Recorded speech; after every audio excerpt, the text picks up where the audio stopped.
Explore Poirot's Casebook Audio, where Agatha Christie's Hercule Poirot cracks cases in immersive audio stories. In the shadowed halls of Erymanthian Hall, a grand estate in the heart of the Cotswolds, a chilling scream pierces the night. Sir Reginald Borwood, a wealthy recluse, lies dead in his study, a letter opener plunged into his chest, a cryptic word, trust, scrawled in his final moments. Who betrayed him? Was it his distant wife, Lady Beatrice, hiding a scandal? His defiant daughter, Eleanor, entangled with a charming doctor? Or perhaps the cunning novelist, Violet Harrow, whose pen conceals deadly secrets? Enter Hercule Poirot, the brilliant Belgian detective, whose little gray cells unravel a web of lies, red herrings, and shocking motives. As alibis crumble in clues, like a stopped watch, a navy thread, and a shattered glass point to a killer among them, one question haunts. Who in this closed circle of suspects will Poirot unmask in a dramatic, genius reveal? Dive into this Agatha Christie-style mystery, where every detail matters, and the truth is as elusive as it is inevitable. Chapter 1. The Arrival at Erymanthian Hall. The late September sun cast a golden sheen over the rolling hills of the Cotswolds, where Erymanthian Hall stood like a sentinel of a bygone era. The grand estate, with its ivy-clad walls and towering chimneys, exuded an air of timeless dignity, yet beneath its serene facade, a restless undercurrent stirred. The hall belonged to Sir Reginald Borwood, a retired industrialist whose wealth was matched only by his reclusive nature. It was to this secluded manor that Captain Arthur Hastings, loyal friend and occasional chronicler of Hercule Poirot's exploits, found himself invited for a weekend retreat. Hastings stepped out of the chauffeured car, his polished shoes crunching against the gravel drive. The air was crisp, scented with autumn leaves and the faint musk of the surrounding woods. He adjusted his tie, feeling a touch out of place among the grandeur. The invitation had come unexpectedly, penned in Sir Reginald's precise hand, requesting Hastings' presence for a gathering of distinguished guests. No mention of Poirot, which puzzled Hastings, for Sir Reginald had met the detective during a case some years prior. Yet, the promise of fine company and a respite from London's bustle had been too tempting to decline. The heavy oak door swung open, revealing Mrs. Clara Dunworth, the housekeeper, a woman of stern countenance and impeccable posture. Her gray hair was pulled tightly into a bun, and her eyes, sharp as a hawk's, assessed Hastings with a flicker of curiosity. "Captain Hastings, I presume," she said, her voice clipped but polite. "Sir Reginald awaits you in the drawing room." Voices drifted through the partially opened door, some jovial, others strained, as though the gathering was already fraught with unspoken tensions. Inside, the room was a study in opulence. Crimson drapes framed tall windows, a fire crackled in the marble hearth, and a chandelier glittered overhead. Sir Reginald stood by the fireplace, a tall, broad-shouldered man in his late 60s, his silver hair gleaming under the light. His presence commanded the room, though his smile was tight, betraying a certain unease. "Captain Hastings," Sir Reginald's voice boomed as he extended a hand. "Delighted you could join us. Allow me to introduce my guests."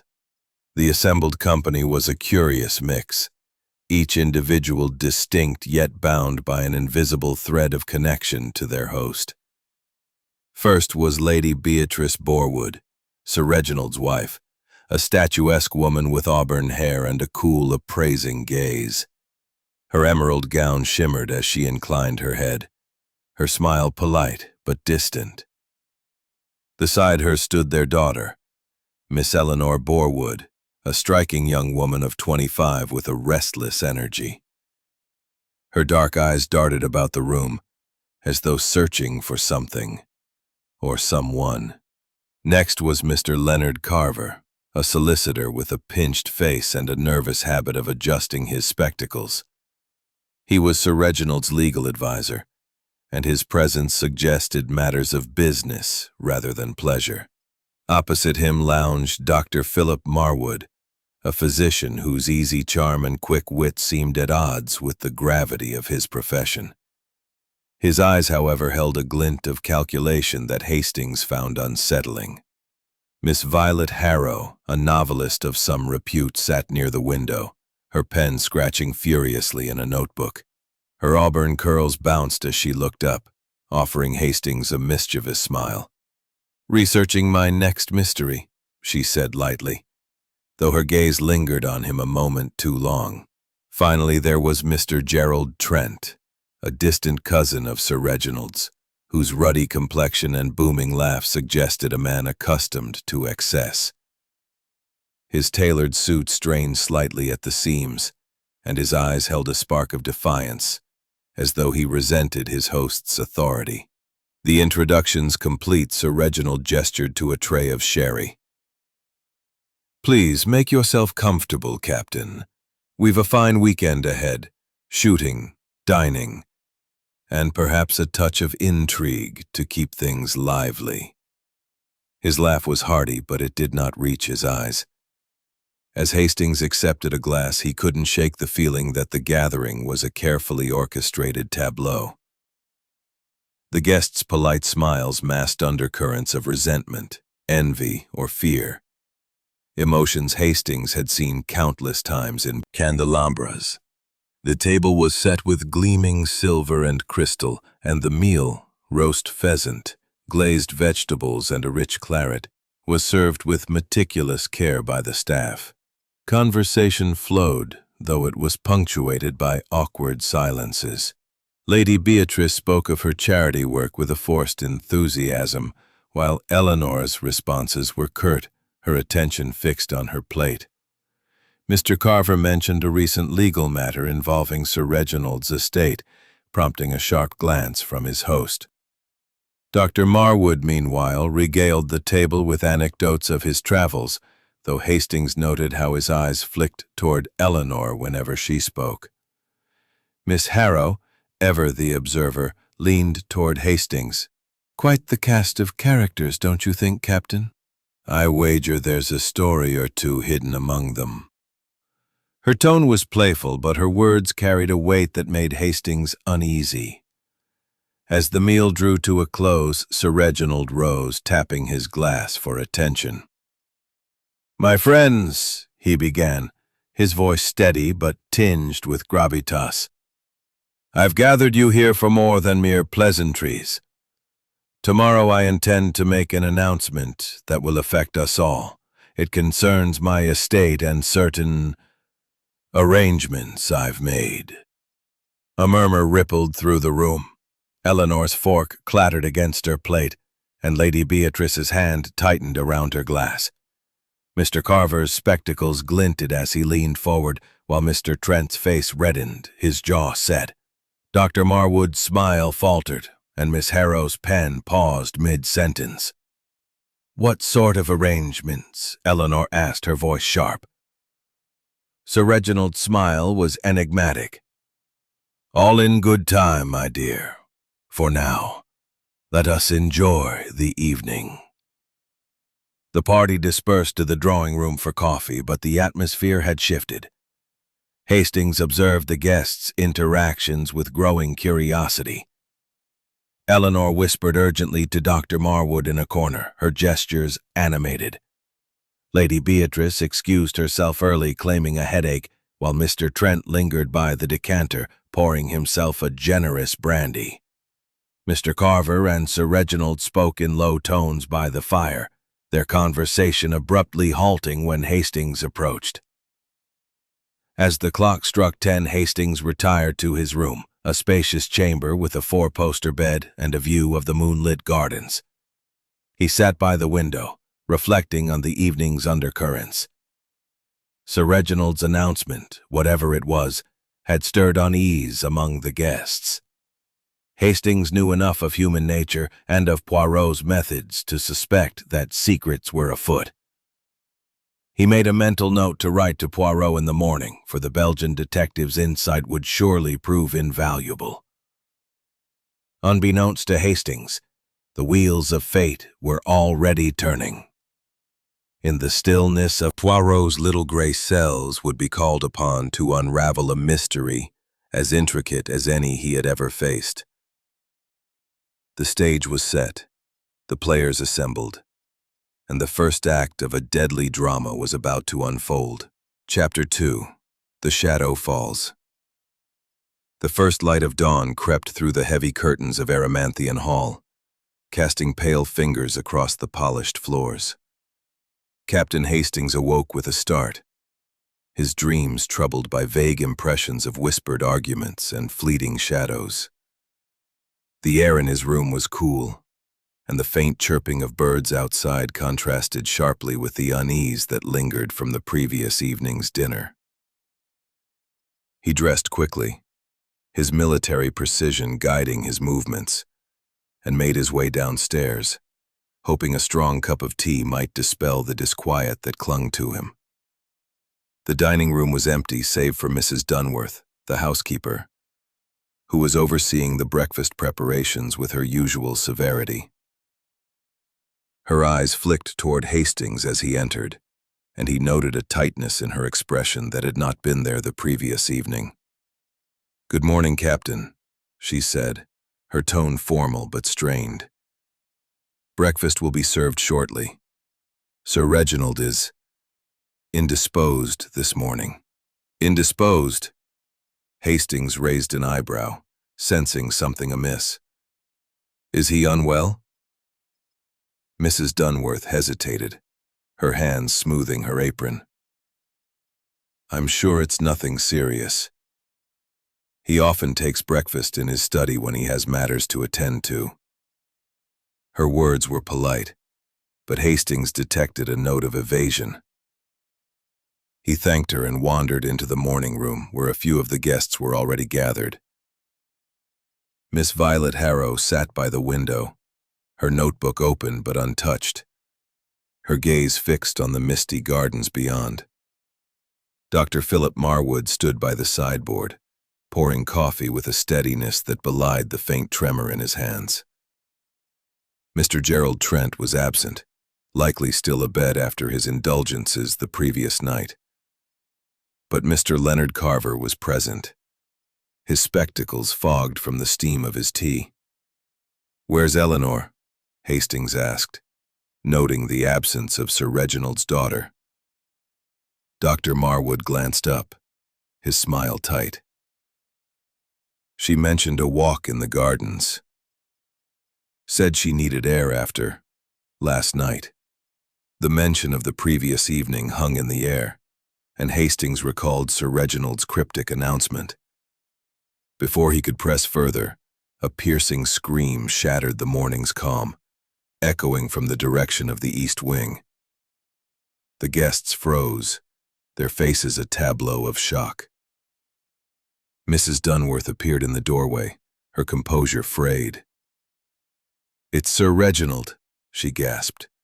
"In his study. Oh, come quickly." Watch their frantic progress. The study door stood ajar, and as they burst inside, a grim scene greeted them. Sir Reginald Borwood lay slumped over his desk, his silver hair stark against the dark wood. A crimson stain spread across his shirt, seeping into the papers beneath him. A letter opener, its handle ornate and glinting in the morning light, protruded from his chest. The room was in disarray, books toppled from shelves, a chair overturned, and a shattered glass lay near the hearth, its contents pooling on the rug. Dr. Marwood, ever the physician, knelt beside the body, his fingers searching for a pulse. After a moment, he shook his head. He's gone. Stabbed, likely within the last few hours. The wound is fresh and the blood hasn't fully congealed. Hastings' mind raced, his years with Poirot sharpening his observations. The window was closed, its latch secure, ruling out an intruder from outside, at least for now.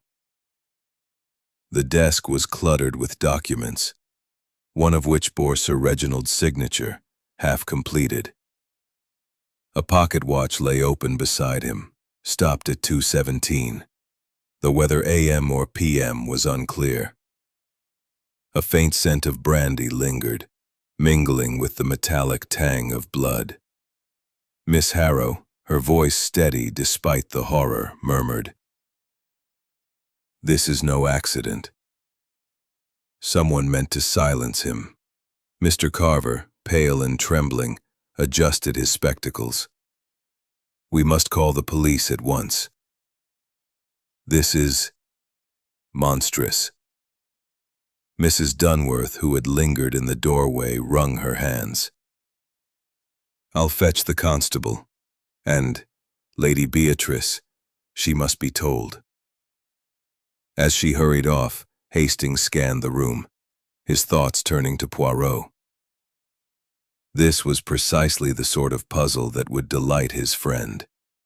The interplay of motive, opportunity, and deception. He resolved to send for Poirot immediately, knowing the local police would likely blunder through the delicate threads of this mystery. Within the hour, the household was in chaos. Lady Beatrice, summoned from her rooms, collapsed into a chair, her face ashen but her eyes dry. Eleanor, returning from her walk, let out a choked sob upon seeing her father's body, though Hastings noted her hands were steady as she clutched Dr. Marwood's arm. Mr. Trent, roused from his bed, appeared disheveled and belligerent, demanding to know who had dared disrupt the household. The local constable, a portly man named Inspector Grange, arrived with a small team, his manner brusque but competent. He sealed the study and began questioning the guests, though his unconvincing. Lady Beatrice had retired at 9, claiming a headache, and heard nothing. Eleanor had been in her room reading until her early morning walk.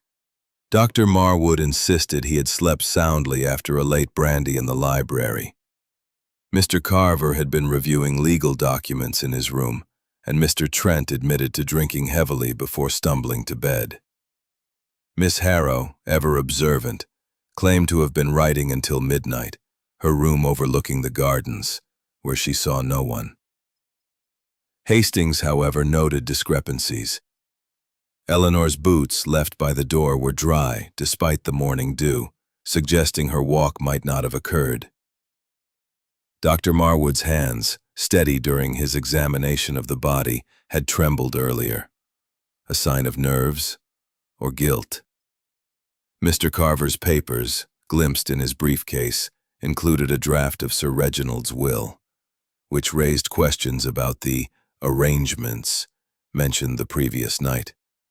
And Miss Harrow's notebook, when she left it briefly unattended, revealed not just story notes but sketches of the study's layout, curious for a mere novelist.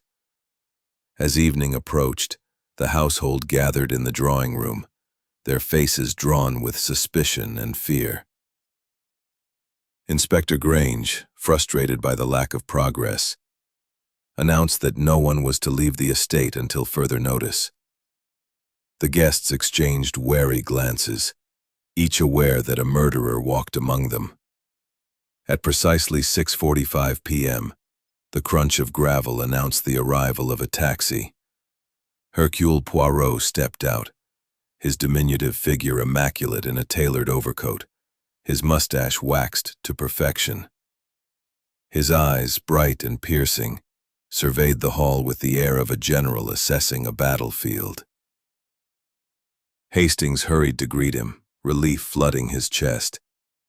"Poirot, thank heaven you're here," Hastings said, clasping his friend's hand. It's a dreadful business. Sir Reginald, murdered in his study. Poirot's gaze sharpened, his head tilting slightly. Mon ami, you have stumbled into a most intriguing affair. A murder, you say? In a locked room, perhaps? With a house full of suspects, each with secrets to hide. His lips curved into a faint smile. Fear not, Hastings. The little gray cells, they are already at work. Tell me everything, from the beginning. As Hastings recounted the events, Poirot listened intently, his fingers steepled, his eyes gleaming with anticipation. The stage was set, the players revealed, and the game of deduction had begun. Somewhere in the tangled web of alibis, motives, and clues lay the truth, and Hercule Poirot would not rest until he had unraveled it. Inquisitive, darted from face to face, taking in the subtle tells of each guest. Lady Beatrice's rigid posture, Eleanor's restless fingers, Dr. Marwood's forced smile, Mr. Carver's nervous fidgeting, Mr. Trent's flushed scowl, and Miss Harrow's keen, almost predatory gaze. Captain Hastings stood by his side, grateful for Poirot's presence, though he knew the detective's methodical mind was already dissecting the scene with surgical precision. Inspector Grange, the local constable, cleared his throat, his broad face betraying a mix of deference and irritation at Poirot's arrival. Mr. Poirot, I've heard of your reputation, but I assure you, my men have the situation in hand. Sir Reginald was stabbed sometime after midnight, likely by someone in this house. We're checking alibis and searching for the murder weapon, though that letter opener seems the obvious choice. Poirot inclined his head, his mustache twitching slightly. Merci, Inspector, for your diligence. But permit me, Hercule Poirot, to offer my assistance. The obvious, it is often the most deceptive, n'est-ce pas? I should like to see the scene of the crime, if you please. Grange hesitated, then nodded curtly, leading Poirot and Hastings to the study. The room remained as it had been that morning, save for the chalk outline where Sir Reginald's body had lain, now removed to the local morgue. The letter opener, its blade stained with dried blood, had been bagged by Grange's men. But Poirot's attention was drawn elsewhere. He moved with deliberate care, his gloved hands hovering over the desk, the overturned chair, the shattered glass by the hearth. He paused at the pocket watch, still stopped at 2:17, and tilted his head thoughtfully. Curieux, he murmured. This watch, it is stopped. Was it broken in a struggle? Or did Sir Reginald wind it no further? And this glass, brandy, yes? Yet the decanter on the sideboard is full, and no bottle was found here. Tell me, Inspector, was the room locked when the body was discovered? Grange shook his head. No, sir. The door was ajar, as Mrs. Dunworth found it. The window, however, was latched from the inside. Poirot's eyes gleamed. Bon. A closed circle, then. The murderer. He is among us. He turned to Hastings, his voice low. Observe, mon ami, the disorder of this room. It suggests a struggle, yet the papers on the desk are undisturbed, save for the blood. A contradiction, perhaps? Hastings frowned, trying to follow Poirot's logic. You mean the struggle was staged? Poirot's smile was enigmatic. I mean only that we must question what we see, replied, her voice steady, but her eyes flickering with unease. I brought Sir Reginald's tea, as I do every day. The door was open, and there he was. And you saw no one in the corridor? No sound in the night? None, sir. The house was quiet. I retired at 10, after the guests went to bed. Poirot nodded, then turned to Lady Beatrice, whose pale face was framed by a black mourning shawl. Madame Borwood, my condolences. Your husband. He spoke last night of an announcement. Can you tell me its nature? Lady Beatrice's lips tightened. He was vague, even with me. Something about his will, I believe. He'd been meeting with Mr. Carver for weeks, revising documents. I assumed it concerned the estate's distribution. Mr. Carver, seated nearby, adjusted his spectacles nervously. Indeed, Mr. Poirot. Sir Reginald was updating his will, but the details were confidential. I can confirm, however, that he intended to announce changes this weekend. Poirot's gaze sharpened. Changes that perhaps some would not welcome. Carver hesitated, then nodded. It's possible.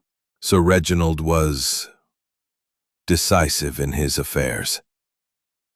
Eleanor, who had been silent, spoke up, her voice sharp. Father was always secretive about money. He didn't trust anyone, not even me. Her eyes darted to Dr. Marwood, who shifted uncomfortably. Poirot turned to the doctor. Monsieur Marwood, you were close to the family, yes? You saw Sir Reginald last evening. How did he seem? Marwood's smile was strained. He was in good spirits, though perhaps a touch preoccupied. We spoke briefly in the library after dinner. He offered me a brandy, but I retired early. And you, Mademoiselle Harrow? Poirot's eyes fixed on the novelist, who had been scribbling in her notebook. You observe much, I think. What did you see last night? Miss Harrow's lips curved into a wry smile. I see stories, Mr. Poirot. Last night I saw a family with secrets. Sir Reginald's announcement had everyone on edge. I was writing until midnight, but I heard nothing unusual. Mr. Trent, who had been glowering in a corner, snorted. This is nonsense. Reginald was a stubborn old fool, but who'd kill him? Some thief, probably, sneaking in from the village. Poirot raised a hand. No, monsieur. The window was latched, the door unlocked. The killer, he is here, in this house. And I, Hercule Poirot, will find him. The room fell silent, the weight of his words settling over the guests like a shroud of tobacco on Dr. Marwood's jacket, though he claimed not to smoke. The nervous tick in Mr. Carver's left eye when asked about the will. Miss Harrow, too, seemed overly interested in Poirot's questions, her pen moving furiously, as though cataloging every word. After the interviews, Poirot drew Hastings aside. Mon ami, this case, it is a puzzle of the human heart. The clues, they are not only in the study, but in the eyes, the gestures, the lies. Tell me, what do you make of this announcement of Sir Reginald's? Hastings frowned. It seems to be the key. If he was changing his will, someone stood to lose, or gain, a great deal. Eleanor seemed bitter, and Mr. Trent was clearly angry last night. Could it be about money? Poirot nodded. Money, yes, but also pride, jealousy, betrayal. We must learn the contents of this will. And the watch, Hastings, 2:17. It is a precise time. But what does it tell us? We shall see. As the evening drew on, Poirot requested a map of the house, which Mrs. Dunworth provided. He studied it intently, noting the proximity of the guests' rooms to the study.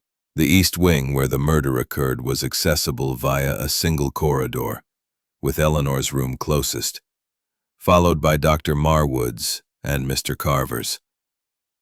Lady Beatrice's suite was in the west wing, and Mr. Trent and Miss Harrow occupied rooms overlooking the gardens. Dinner was a somber affair, the guests picking at their food under Inspector Grange's watchful eye. Poirot, however, ate with relish, his demeanor serene. "The mind, it works best when the body is content," he remarked to Hastings, who marveled at his friend's composure. As the night deepened, Poirot retired to his room, but not before whispering to Hastings, "Observe, mon ami. Tomorrow we shall lay a small trap. The murderer, he is clever, but not so clever as Hercule Poirot." Hastings lay awake, his mind replaying the day's events. The stopped watch, the shattered glass, the locked window, all pieces of a puzzle that only Poirot could solve. Somewhere in Erymanthian Hall a killer waited, and Hastings knew the game was only beginning. Chapter 4. The Threads of Suspicion. The morning sun filtered through the tall windows of Erymanthian Hall, casting long shadows across the polished floors. The house, though grand, seemed to shrink under the weight of suspicion that hung over its occupants. Captain Hastings, bleary-eyed from a restless night, descended to the dining room, where a subdued breakfast awaited. The clink of cutlery was the only sound, as the guests avoided each other's gazes, each lost in their own thoughts or fears. Hercule Poirot's room's occupants shift uncomfortably. A fine day for clarity, is it not? The mind, it thrives in the light of truth. Inspector Grange, stationed by the door, grunted. "Truth's what we're after, Mr. Poirot, but these folks aren't making it easy. Alibis are shaky and no one saw a blasted thing." Poirot's smile was enigmatic. "Patience, Inspector. The truth, it hides in the details, the gesture, the word, the silence. Today we shall uncover more of these details, n'est-ce pas?" After breakfast, Poirot requested a private audience with each guest, to be conducted in the library, a room lined with leather-bound volumes and heavy oak furniture, its atmosphere conducive to the detective's probing inquiries. Hastings, ever the faithful chronicler, accompanied him, notebook in hand, ready to record the nuances that Poirot's little gray cells would undoubtedly detect. The first to be interviewed was Lady Beatrice, who entered with the poise of a woman accustomed to command, though her eyes were shadowed with grief, or perhaps guilt. She wore a morning dress of black silk, her auburn hair pinned tightly, as if to restrain any hint of vulnerability. "Madame," Poirot began, his tone gentle but firm, "you spoke yesterday of Sir Reginald's plans to revise his will. Can you tell me, were you aware of the specifics? Who stood to benefit or to lose?" Lady Beatrice's fingers tightened on her handkerchief. "Reginald was not one to share such matters openly, Mr. Poirot. He mentioned only that he wished to secure the estate's future. I assumed it concerned Eleanor, as our only child, but he was evasive even with me." Poirot's eyes narrowed slightly. "And your relationship with your husband, it was harmonious?" Her lips pressed into a thin line. "As harmonious as any marriage of 30 years. We had our differences, but nothing extraordinary. And last night, madame, you retired at 9, yes? You heard nothing unusual, no footsteps, no voices?" "Nothing," she said firmly. "I took a sleeping draught for my headache and slept until Mrs. Dunworth woke me with the news." Poirot nodded, dismissing her with a polite bow, but Hastings caught the flicker of interest in his friend's eyes. "A sleeping draught," Poirot murmured to Hastings once she was gone. "Convenient, perhaps, for one who wishes to hear nothing, or to be seen as hearing nothing." Next came Eleanor Borwood, her dark eyes defiant but red-rimmed.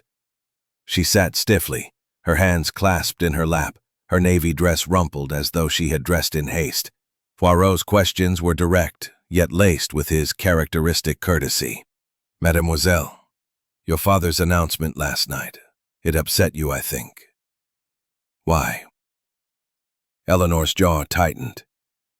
"He was always to some absurd condition. And this condition, you believe it concerned Dr. Marwood, perhaps? Poirot's tone was mild, but his eyes were sharp. Eleanor flushed. Philip, Dr. Marwood, has been a friend. Father didn't approve of him, but that's no surprise.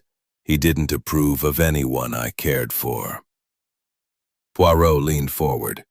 And your walk this morning, mademoiselle, before the body was discovered, where did it take you? The gardens, she said quickly. I needed air after everything. Poirot's gaze lingered on her boots, still conspicuously dry despite the morning dew. Curious, he said softly. The gardens. They are damp at dawn, yet your boots, they tell a different story. Eleanor's eyes widened, but she said nothing, her silence speaking volumes. Poirot dismissed her, and Hastings noted the detective's faint smile. She lies, mon ami, Poirot whispered. But about what and why? That is the question. Dr. Philip Marwood was next, his charm undimmed despite the circumstances. He lounged in his chair, his smile easy, though his fingers drummed lightly on the armrest. Poirot's questions were precise, probing the doctor's movements and his relationship with the Boarwood family. You were in the library last night, monsieur, with Sir Reginald. You spoke of brandy, yes. Yet the glass in the study, it was shattered, and no bottle was found. Can you explain this? Marwood's smile faltered. I don't know about the study, Mr. Poirot. Reginald offered me a drink in the library, but I didn't see him after that. I went to bed around 10. And your friendship with Mademoiselle Eleanor? Poirot continued. It is close, I think. Close enough to provoke Sir Reginald's disapproval? Marwood's eyes flickered. Eleanor and I are friends, nothing more. Sir Reginald was protective, that's all. He didn't like anyone getting too close to his daughter. Poirot nodded, his expression unreadable. As Marwood left, Poirot turned to Hastings. The doctor. He is charming. But charm, it is a mask. He hides something, perhaps a motive. Mr. Leonard Carver followed, his nervous demeanor more pronounced. His spectacles slipped down his nose as he spoke, and he pushed them back repeatedly. Poirot's question centered on the will, which Carver admitted was nearly finalized. Sir Reginald wished to redistribute certain assets, Carver said, his voice low. He was concerned about the estate's longevity. I cannot say more. Client confidentiality, you understand. Drinking heavily the previous night, and claimed to have slept through any disturbances. Reginald was a fool to stir things up, he muttered. But I didn't kill him, if that's what you're thinking. Miss Violet Harrow was the last, her observant eyes meeting Poirot's with a spark of challenge. I write mysteries, Mr. Poirot, she said, so I know a clue when I see one. But I saw nothing last night, only heard the usual creaks of an old house. Your notebook, mademoiselle, Poirot said.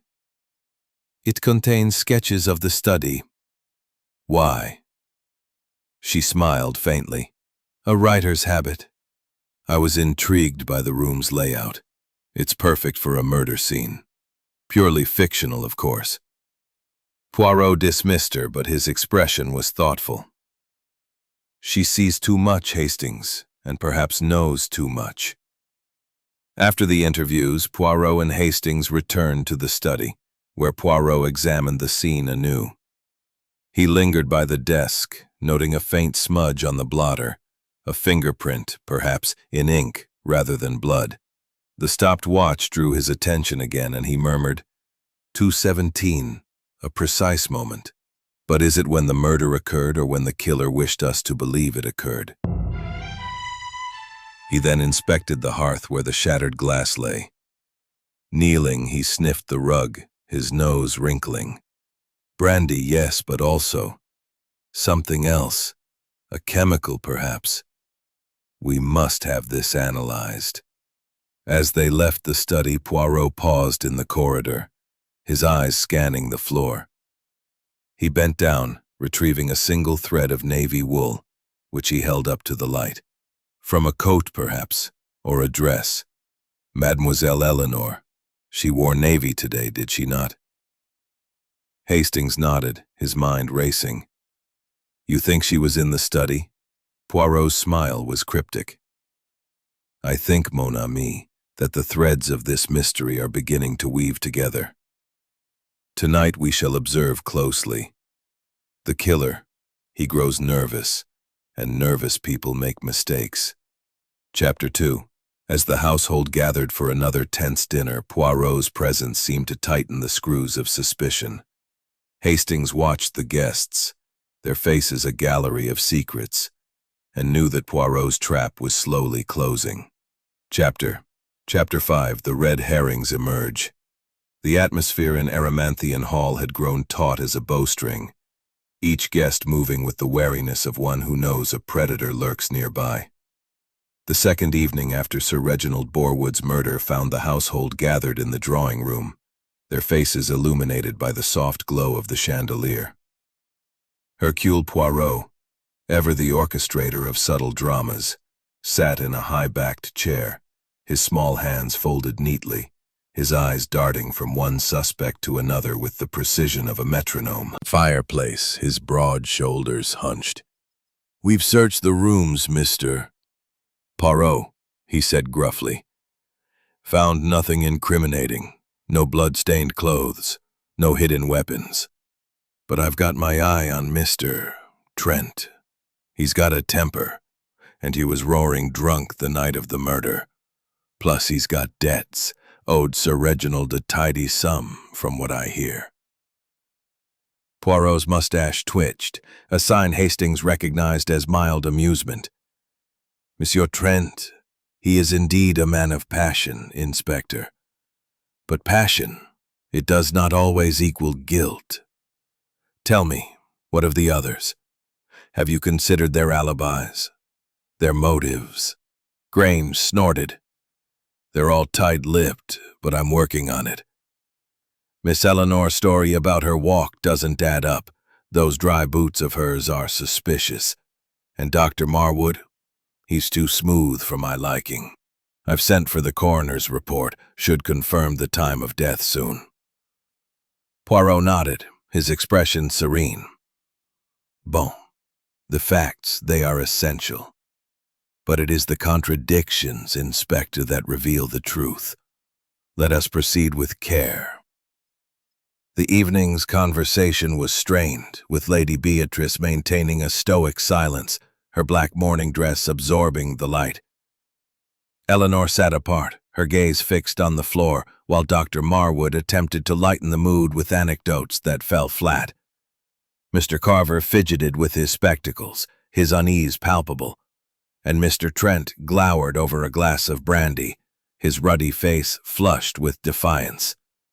Miss Violet Harrow, ever observant, scribbled in her notebook, her eyes flitting between the guests as though cataloging their every move. Poirot, sensing the moment was ripe, rose to his feet, his small stature belying the authority in his voice. Mesdames et messieurs, he began, a crime has been committed in this house, and the killer sits among us. I, Hercule Poirot, have observed you, and I see the shadows of secrets in your eyes. Let us consider the facts, yes. Sir Reginald was stabbed with a letter opener in a room with a latched window and an unlocked door. A watch, stopped at 2:17. A shattered glass, scented with brandy and something else. And a thread of navy wool found in the corridor. These are the pieces of our puzzle. Who among you can shed light on them? The room fell silent, the guests exchanging wary glances. Mr. Trent broke the tension with a bark of laughter. You're barking up the wrong tree, Poirot. I was dead to the world by midnight, and I'd wager my last shilling no one here saw anything. Probably some servant with a grudge. Poirot's eyes gleamed. A servant, Monsieur Trent? Missing. That's preposterous. I must have dropped it earlier. I was in the library, not the study. Poirot raised a hand, silencing him. We shall see. And you, Mademoiselle Eleanor, your walk in the gardens, yet your boots, they were dry. Why do you lie about your movements? Eleanor's head snapped up, her eyes blazing. I don't have to answer to you, Mr. Poirot. I was upset, that's all. I didn't go far. Maybe I stayed on the terrace. Poirot's gaze softened, but only slightly. And you, Dr. Marwood? You claim to have retired early, yet the scent of tobacco clings to your jacket.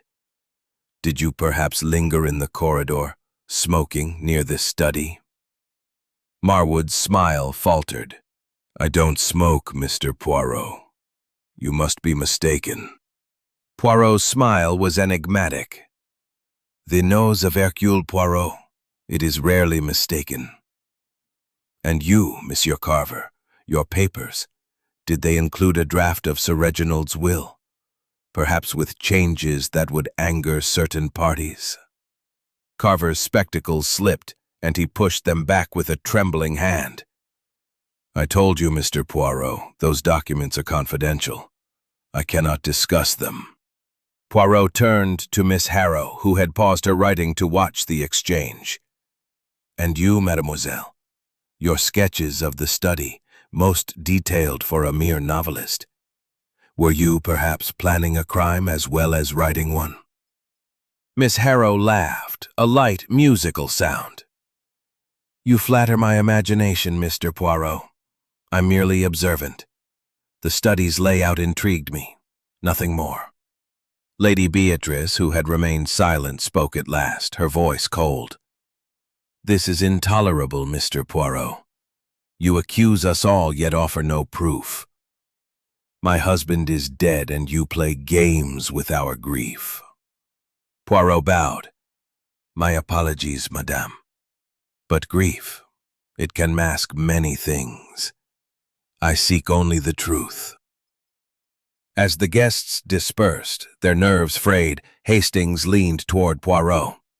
You're stirring the pot, old chap. That cufflink, was it really Trent's? Poirot's eyes twinkled. A small fiction, mon ami. I found no cufflink. But see how Monsieur Trent reacted? He is defensive, perhaps guilty. And Mademoiselle Eleanor, her lie about the walk, it hides something. The doctor, he denies the tobacco, yet I smelled it clearly. We are surrounded by red herrings, Hastings, but they lead us closer to the truth. After dinner, Poirot requested a private meeting with Mrs. Dunworth, who provided a detailed account of the household's routines. She confirmed that the study door was typically locked at night, but Sir Reginald had a habit of working late and leaving it ajar. She also mentioned, he murmured, too small for a man, I think. And this thread of navy wool, it matches Mademoiselle Eleanor's dress, but also perhaps a coat or shawl. Hastings frowned. You're not suggesting Eleanor did it, are you? She's just a girl, Poirot. Poirot's expression was grave. A girl, mon ami, can have motives as dark as any man's. But we must not leap to conclusions. The will, the watch, the glass, these are our guides. Later, Poirot and Hastings visited the village chemist, where Poirot inquired about the chemical scent he had detected in the study. The chemist, a wiry man with a keen memory, confirmed that Dr. Marwood had purchased a vial of chloroform the previous week, claiming it was for a patient. Poirot's eyes gleamed at this revelation, though he said nothing. As they returned to the hall, the coroner's preliminary report arrived, confirming that Sir Reginald died between midnight and 3 a.m., with the letter opener as the murder weapon. The stopped watch, however, was found to be broken, its mechanism jammed, likely not a deliberate clue, but a casualty of the struggle. Poirot retired to his room, but not before instructing Hastings to keep watch. The killer, mon ami, grows restless. Tonight they may act again. Observe and report to me. As Hastings sat by his window, the moon casting eerie shadows across the gardens, he felt the weight of Poirot's words. The red herrings were multiplying, but Poirot's mind was a beacon cutting through the fog of deception. Somewhere in Erymanthian Hall, the truth lay hidden, and Hastings knew that Poirot would not rest until it was revealed. Chapter 6. A Clue in Detail. The third morning at Erymanthian Hall dawned with a mist that clung to the Cotswolds like a shroud, mirroring the oppressive atmosphere within the manor. The guests, their nerves frayed by 2 days of suspicion and Poirot's relentless probing, moved through the house with the caution of animals sensing a storm. Captain Hastings, fortified by a strong cup of tea, joined Hercule Poirot in the library, where the detective sat at a small table, his fingers steepled, his eyes fixed on a single sheet of paper, a list of observations he had compiled. "Mon ami," Poirot said, his voice low but vibrant with purpose, "today we shall uncover a clue that pierces the veil of deception. The little gray cells, they have been busy, and they tell me that the truth lies in the smallest details. Come." We returned to the study. Hastings followed, marveling at Poirot's unshakable confidence. The study, still cordoned off by Inspector Grange's orders, was a silent witness to the crime. The chalk outline of Sir Reginald's body remained, a grim reminder of the violence that had shattered the estate's tranquility. Poirot moved with deliberate. "Hastings," Poirot said, kneeling to examine it closely. "It smells of brandy, yes, but also of chloroform, as the chemist confirmed. Yet the decanter in the library is full, and no bottle was found here. Curious, is it not? A glass, broken in a struggle, yet no corresponding bottle." Hastings frowned, trying to follow Poirot's logic. "You think the killer brought the brandy from elsewhere? Or staged the scene?" Poirot's eyes gleamed. "Précisément. The scene, it is a performance designed to mislead. But there is one detail that does not lie." He pointed to the desk where a faint smudge of ink marked the blotter, unnoticed by Inspector Grange's men. "This fingerprint, mon ami. It is not Sir Reginald's. It is too small, too delicate. And see here." He lifted a sheet of paper, revealing a single word scrawled in Sir Reginald's hand. "Trust." "Trust?" Hastings echoed, puzzled. "What does it mean? A message? A warning?"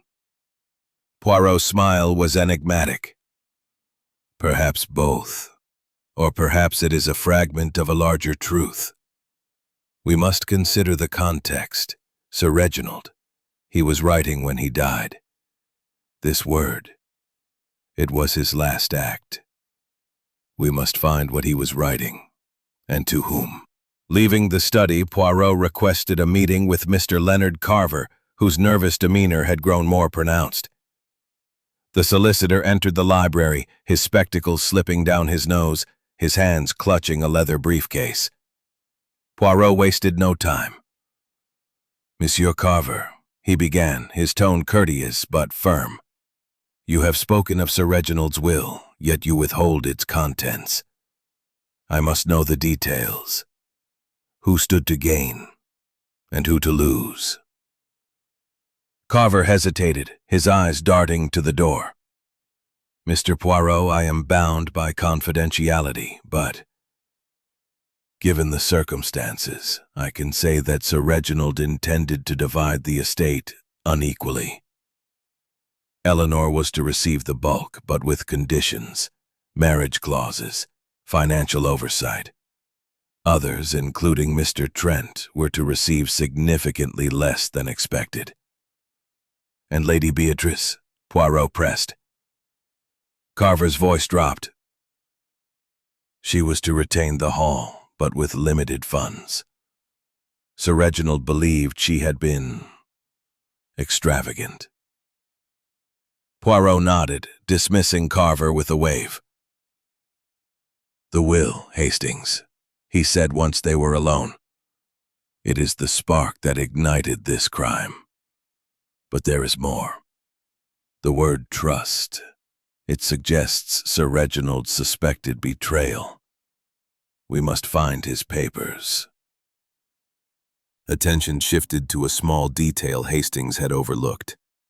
A cigarette stub, half hidden beneath a rug in the corridor outside the study. It was hand-rolled, with a faint trace of lipstick on the filter. Poirot held it up, his eyes narrowing. Lipstick, mon ami, he said. Yet none of the women in this house wear it so boldly, except, perhaps, Mademoiselle Harrow, who claims she does not smoke. And Dr. Marwood. He denies smoking, yet the scent of tobacco clings to him. A contradiction, yes? Hastings nodded, his mind racing. You think they're working together? Poirot raised a finger. No, no, Hastings. Do not leap to conclusions. The clue, it points us to a truth, but we must tread carefully.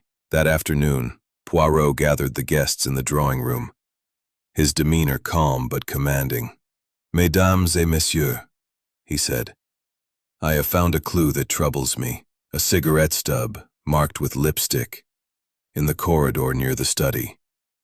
Who among you smokes such cigarettes? The room tensed. Miss Harrow laughed lightly. Not I, Mr. Poirot. I'm far too sensible for such habits. Eleanor's eyes flicked to Dr. Marwood, who cleared his throat. As I said, I don't smoke. Perhaps a servant? Poirot's gaze lingered on Marwood, then shifted to Eleanor. And you, mademoiselle? Your boots, they were dry, yet you claim a walk. Your dress, it is navy, like the thread found near the study. And now, this cigarette. Do you wish to amend your story? Eleanor's face paled, but she held her ground. I've told you all I know. I didn't kill my father. Lady Beatrice rose, her voice sharp. This is outrageous, Mr. Poirot. You accuse my daughter without proof. Poirot bowed. I accuse no one, madame. I merely seek the truth. And the truth, it is close. As the guests dispersed, Poirot drew Hastings aside. The cigarette. It is a red herring, perhaps. But it points to a connection. Mademoiselle Eleanor and Dr. Marwood. They share a secret, I think. And this letter. He tapped his pocket. It may hold the key. That evening, Poirot opened the letter in private, with Hastings as witness. It was brief, written in Sir Reginald's precise hand. My dearest Eleanor, if you read this, I am gone. Trust no one, not even those closest to you. The estate is yours, but beware the conditions. Carver knows all. Forgive me for my caution, but I have seen betrayal in those I love. Your father, Reginald Borwood. Poirot's eyes gleamed. Betrayal, Hastings, man, moving stealthily toward the stables. It was Dr. Marwood carrying a small bundle. Hastings hesitated, then followed, his heart pounding. The doctor paused by a haystack, glancing around before burying the bundle beneath it. Hastings returned to Poirot, reporting what he had seen. Poirot's smile was triumphant. Bon, Hastings. Tomorrow, we shall retrieve this bundle. The doctor, he has made his mistake. As Hastings retired, the weight of the mystery pressed upon him. the cigarette stub, the ink smudge, the word trust. Each clue was a thread in Poirot's intricate tapestry. The killer was close, and Hastings knew that Poirot's next move would tighten the noose. Chapter 7. More lies surface. The mist that had cloaked Erymanthian Hall for days began to lift on the third morning, revealing the Cotswolds in sharp relief, their rolling hills a deceptive backdrop to the turmoil within the manor. Captain Hastings awoke with a sense of anticipation, his thoughts consumed by Dr. Marwood's nocturnal activity and the clues Hercule Poirot had so meticulously gathered. The detective, as always, was already up, his impeccable suit pressed, his mustache gleaming under the morning light. He greeted Hastings in the library with a cup of tisane and a gleam in his eye that suggested the game was advancing. "Mon ami," Poirot said, his voice low and vibrant. "Today, we shall pull at the threads of deception and see what unravels. The bundle hidden by Dr. Marwood. It is a key, I think, to the heart of this mystery. But first, we must confront the lies that have surfaced, for they grow bolder." Hastings nodded, recalling the cigarette stub, the ink smudge, and Sir Reginald's cryptic letter. "What about the bundle, Poirot? Shouldn't we retrieve it now?" Poirot raised a finger. "Patience, Hastings. The bundle, it will wait. But the minds of our suspects, they are restless. We must strike while their nerves are frayed." Their first task was to examine the haystack where Dr. Marwood had hidden his bundle. With Inspector Grange's reluctant permission, Poirot and Hastings ventured to the stables, the air thick with the scent of straw and leather. Poirot, with surprising agility for a man of his fastidious nature, knelt by the haystack and carefully extracted a small cloth sack. Inside was a blood-stained handkerchief, a vial of chloroform, and a folded letter, its edges worn as though handled repeatedly. Poirot's eyes gleamed as he examined the contents. The handkerchief bore the initials P.M., unmistakably Dr. Marwood's. The letter, written in a hurried scrawl, "After the police have searched." And this letter, why keep it, unless to mislead? "We must proceed with care." Returning to the house, Poirot requested a private audience with Dr. Marwood in the library. The doctor entered, his usual charm tempered by a wariness that did not escape Poirot's notice. His hands, steady during his medical examination of Sir Reginald, now fidgeted slightly. "Monsieur Marwood," Poirot began, holding up the sack.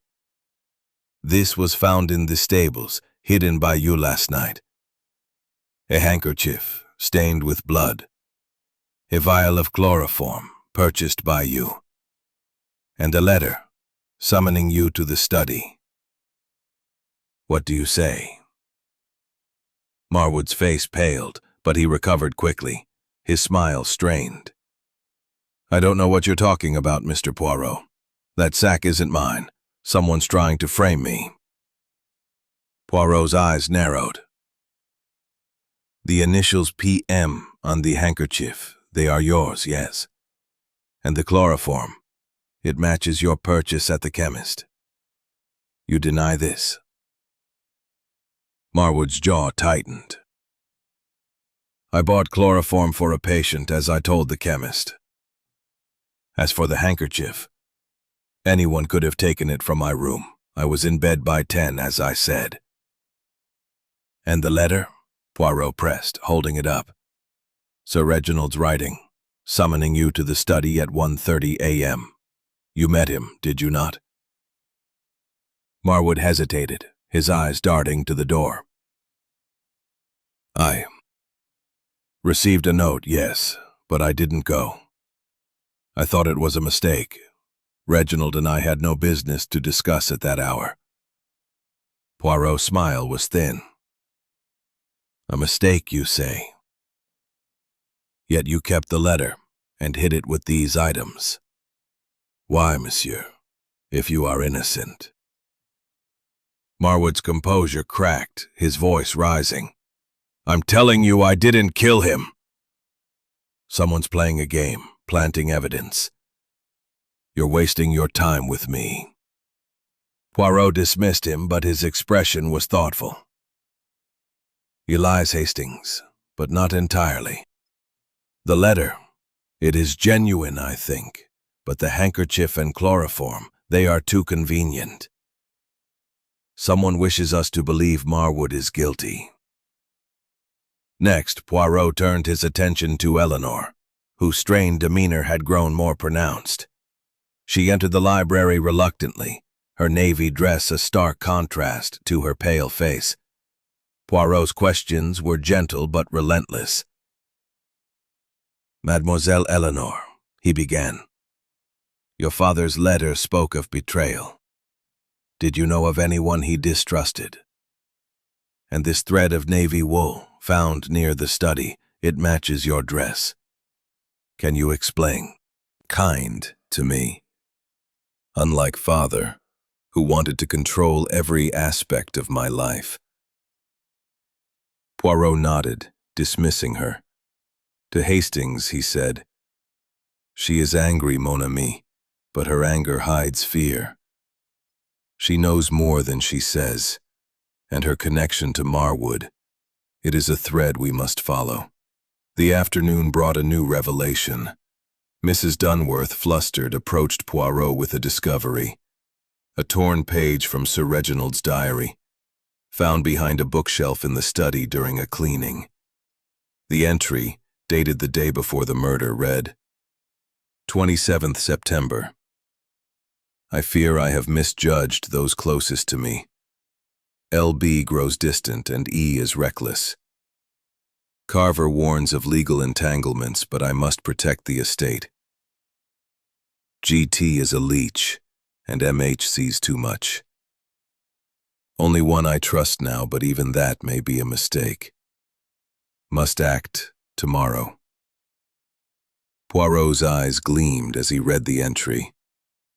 LB, Lady Beatrice, E, Eleanor, GT, Gerald Trent, MH dash, Mademoiselle Harrow.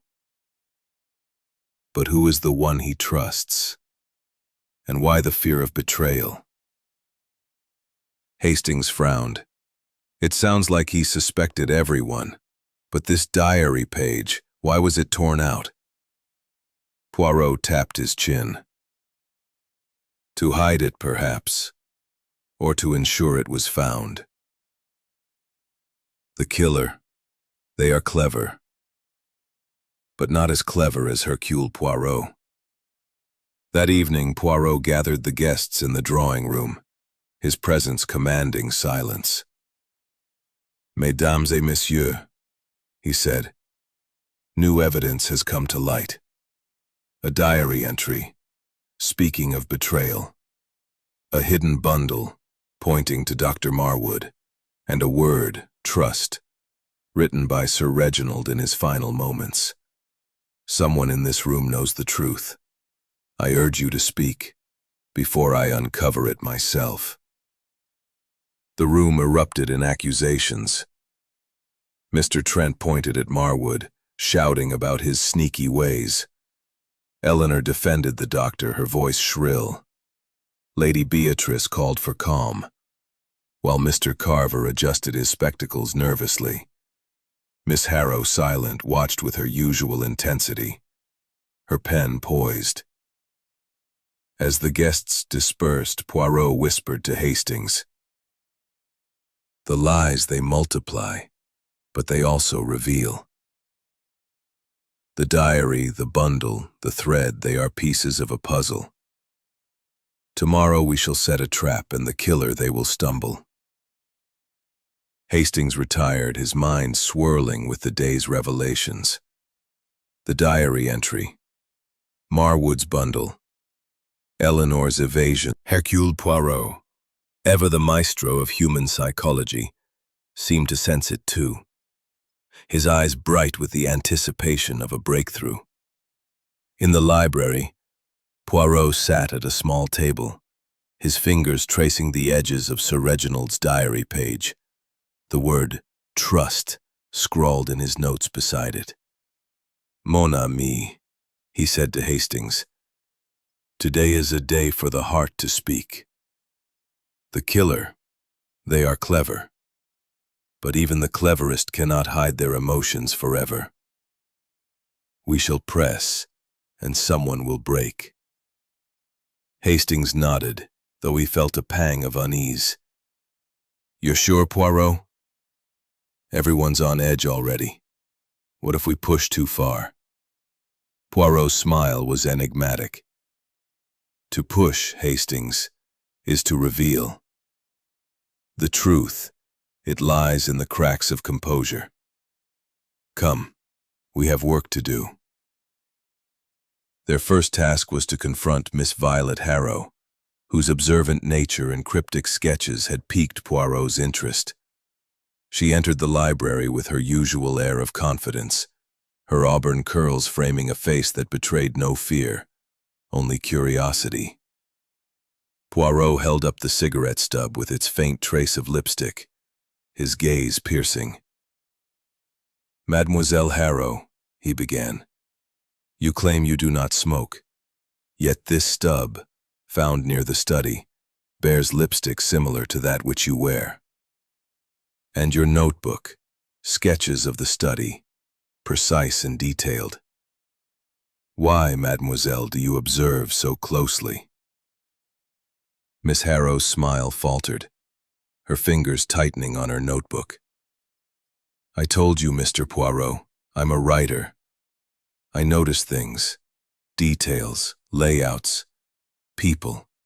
It's my trade. As for the cigarette, it's not mine. I don't wear lipstick that shade." Poirot leaned forward, his voice soft but relentless. "And yet, mademoiselle, your sketches include the position of the desk, the chair, even the shattered glass, details you could not have known unless you were in the study after the crime. Or perhaps before?" Her composure cracked, her eyes flashing with something akin to fear. "You're wrong, Mr. Poirot. I wasn't there. I heard about the scene from Mrs. Dunworth and imagined the rest. It's what I do. Create stories." Poirot's eyes narrowed. "Stories, yes. But this is no fiction, mademoiselle. A man is dead. If you know something, speak now." Miss Harrow's voice trembled, a rare vulnerability surfacing. "I saw something that night, all right. From my window, overlooking the gardens. Ami. A figure in the gardens, perhaps our killer, perhaps another secret. We must verify this." Next, Poirot summoned Lady Beatrice, whose stoic facade had begun to fray. She entered, her black mourning dress stark against her pale skin, her hands clasped tightly. Poirot's questions were gentle but probing. "Madame," he said, "Sir Reginald's diary spoke of betrayal, of distrust in those closest to him. Did you feel this distance in your marriage? And your sleeping draught, did it truly keep you asleep all night?" Lady Beatrice's lips trembled, her eyes glistening. "Reginald and I, we had grown apart. He was consumed by his wealth, his legacy. He thought I was frivolous, spending too freely. But I loved him, Mr. Poirot, in my way. As for the draft, I took it at 9 and woke only when Mrs. Dunworth came." Poirot nodded, his voice soft. And yet, madame, you are to lose much under the new will. Limited funds, the Hall but no wealth. Did this not anger you? Her composure shattered, a sob escaping her lips. I didn't care about the money. I wanted his respect, his trust. He thought I was betraying him, with someone else perhaps, but I wasn't. I swear it. The raw emotion in her voice stunned Hastings, who glanced at Poirot. The detective's eyes were sympathetic, but his mind was clearly at work. Merci, madame, he said, dismissing her. To Hastings he murmured, her tears, they are genuine, but they hide something. A secret affair, perhaps. We shall see. The afternoon brought a confrontation with Mr. Gerald Trent, whose bluster had given way to a sullen defiance. Poirot presented the diary entry, pointing to the reference to G.T. as a leech. Monsieur Trent, Poirot said, Sir Reginald thought you a burden, yes?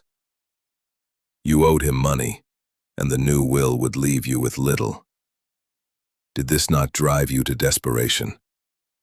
Trent's face reddened, his fists clenching. Reginald was a miser, hoarding his wealth while I struggled. Yes, I owed him, but I didn't kill him. I was drunk, passed out in my room. Ask anyone. Poirot's gaze was unrelenting. And yet, monsieur, your cufflink, or so you thought, was near the study. Your debts, your anger, they paint a picture. What do you hide? Trent's voice broke, his bravado crumbling. I begged him that night, all right? In the library, before dinner. I asked for a loan and he laughed. Lady Beatrice's, or even Mademoiselle Harrow's. The net tightens, Hastings. That evening the household gathered for dinner, the tension palpable. Eleanor, pale and silent, avoided Dr. Marwood's gaze. Mr. Carver's hands trembled as he cut his meat, and Miss Harrow's pen scratched furiously, her eyes darting between the guests. Lady Beatrice, composed once more, spoke little, while Trent drank heavily, his scowl deepening. Poirot, ever serene, watched the scene like a conductor awaiting the crescendo. After dinner, he drew Hastings aside. The emotions, they have broken through, mon ami. Miss Harrow's sighting, Lady Beatrice's tears, Trent's confession. They are pieces of the puzzle. Tomorrow we shall set our trap and the killer will reveal themselves. Hastings retired, his mind swirling with the day's revelations. The emotional outbursts had cracked the facades of the suspects, but the truth remained elusive. Poirot's confidence, however, was unshakable, and Hastings knew that the detective's trap would soon ensnare the guilty. Chapter 9. The Trap is Set. The fifth day at Erymanthian Hall dawned with a chill that seeped into the bones, as if the house itself mourned Sir Reginald Boarwood's death. The guests, their nerves stretched thin by days of suspicion and Poirot's relentless probing, moved through the manor with a palpable sense of dread. Captain Hastings, fortified by a restless night's sleep and a strong cup of tea, joined Hercule Poirot in the library, where the detective was poring over his notes, his eyes alight with the intensity of a hunter closing in on his quarry. Mon ami, Poirot said, his voice low but vibrant with purpose. Today we shall lay a trap for our murderer. The clues, the watch, the glass, the diary, the thread, they point to a truth, but it is obscured by deception. We must provoke the killer to act, to reveal themselves through their own misstep. Hastings, accustomed to Poirot's dramatic flair, nodded cautiously. What's the plan, Poirot? You've got everyone on edge already. Trent's bluster, Eleanor's evasions, Marwood's charm. How do you intend to push them further? Poirot's mustache twitched, a sign of his quiet amusement. By suggesting, Hastings, that I know more than I do. The guilty, they fear exposure above all else. We shall gather the household and plant a seed, a suggestion that the truth is near. The killer, they will react, and in that reaction, we shall see their guilt. Their first task was to revisit the study, where Poirot examined the desk once more. He lingered over the ink smudge, now confirmed by Inspector Grange's men as a partial fingerprint, too smudged for identification, but small enough to belong to a woman or a man with slender hands. Poirot also re-examined the stopped watch, its hands frozen at 2:17. "This watch, Hastings," he murmured. "It is not broken by accident. The mechanism was jammed deliberately, perhaps to mislead us about the time of death." Hastings frowned. "But the coroner said Sir Reginald died between midnight and 3 a.m. Doesn't that fit?" Poirot's eyes gleamed. "It fits too well, mon ami. A clever killer might set the watch to confuse us. We must look beyond the obvious." Returning to the library, Poirot requested a meeting with Mr. Leonard Carver, whose nervous demeanor had become almost painful to witness. The solicitor entered, clutching his briefcase as if it were a shield. Poirot's tone was gentle, but unyielding. "Monsieur Carver," he began, "you have withheld the full contents of Sir Reginald's will. I understand your duty to confidentiality, but a man is dead. I must know. Were there specific clauses that might provoke violence?" Carver's spectacles slipped, and he pushed them back with a trembling hand. "A small annuity. And Miss Harrow. A modest bequest for her loyalty as a family friend." Dr. Marwood was not mentioned. Poirot's gaze sharpened. "And this trustee, who was it to be?" Carver hesitated, then whispered, "Myself. Sir Reginald trusted me to manage the estate's future." Poirot nodded, dismissing him. To Hastings he said, "The will, it is a motive for many. Carver, he gains power, if not wealth. We must watch him closely." Next, Poirot summoned Mrs. Dunworth, whose stern composure had begun to fray. She confirmed that the spare key to the study was still in its drawer, untouched, but admitted to overhearing a heated argument between Sir Reginald and Mr. Trent in the library the night before the murder. "It was about money, sir," she said. "Mr. Trent was shouting, demanding a loan. Sir Reginald refused." Poirot's eyes gleamed. "And did you see anyone near the study later that night?" Mrs. Dunworth shook her head. "No, sir. But I heard footsteps in the east wing around 1 a.m.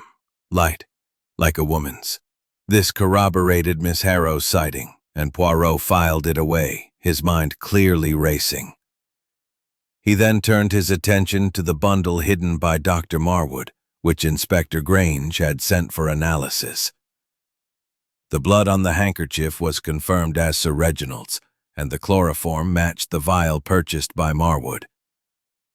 Yet Poirot remained skeptical. "Too perfect, Hastings," he said. "The evidence, it is placed to point at the doctor. We must look elsewhere." That evening, Poirot gathered the household in the drawing room, his presence commanding silence. The guests, Lady Beatrice, Eleanor, Dr. Marwood, Mr. Carver, Mr. Trent, and Miss Harrow, sat in a tense semicircle, their faces a gallery of fear, defiance, and suspicion. Inspector Grange stood by the door, his notebook open, while Hastings watched, his heart pounding with anticipation. "Mesdames et messieurs," Poirot began, his voice clear and resonant. "The net of justice draws tight. I have uncovered evidence that points to the killer, a fingerprint, a hidden letter, a staged scene. Tonight, I announce that I know the truth. Tomorrow, I shall reveal the murderer's name with proof that cannot be denied." The room erupted in gasps and murmurs. Eleanor's hands clenched, her eyes darting to Dr. Marwood, who maintained his usual charm but with a noticeable strain. Mr. Trent's face reddened, his fists balling, while Lady Beatrice's lips tightened, her gaze fixed on Poirot. Mr. Carver adjusted his spectacles nervously, and afraid, Poirot drew Hastings aside. "The trap, it is set, mon ami. The killer, they will act tonight. Perhaps to destroy evidence, perhaps to flee. We must be vigilant, Hastings." Tasked with watching the east wing, took up his post in a shadowed alcove, his eyes trained on the corridor leading to the study. At 1:15 a.m., he saw a figure emerge from the shadows. A woman, her movements stealthy. She wore a dark shawl, obscuring her face, and slipped into the study. Hastings hesitated, then crept after her, his heart pounding. Inside, he saw her, Eleanor, her navy dress unmistakable, rummaging through the desk, her hands trembling as she searched for something. Before Hastings could act, Poirot appeared, his voice soft but commanding.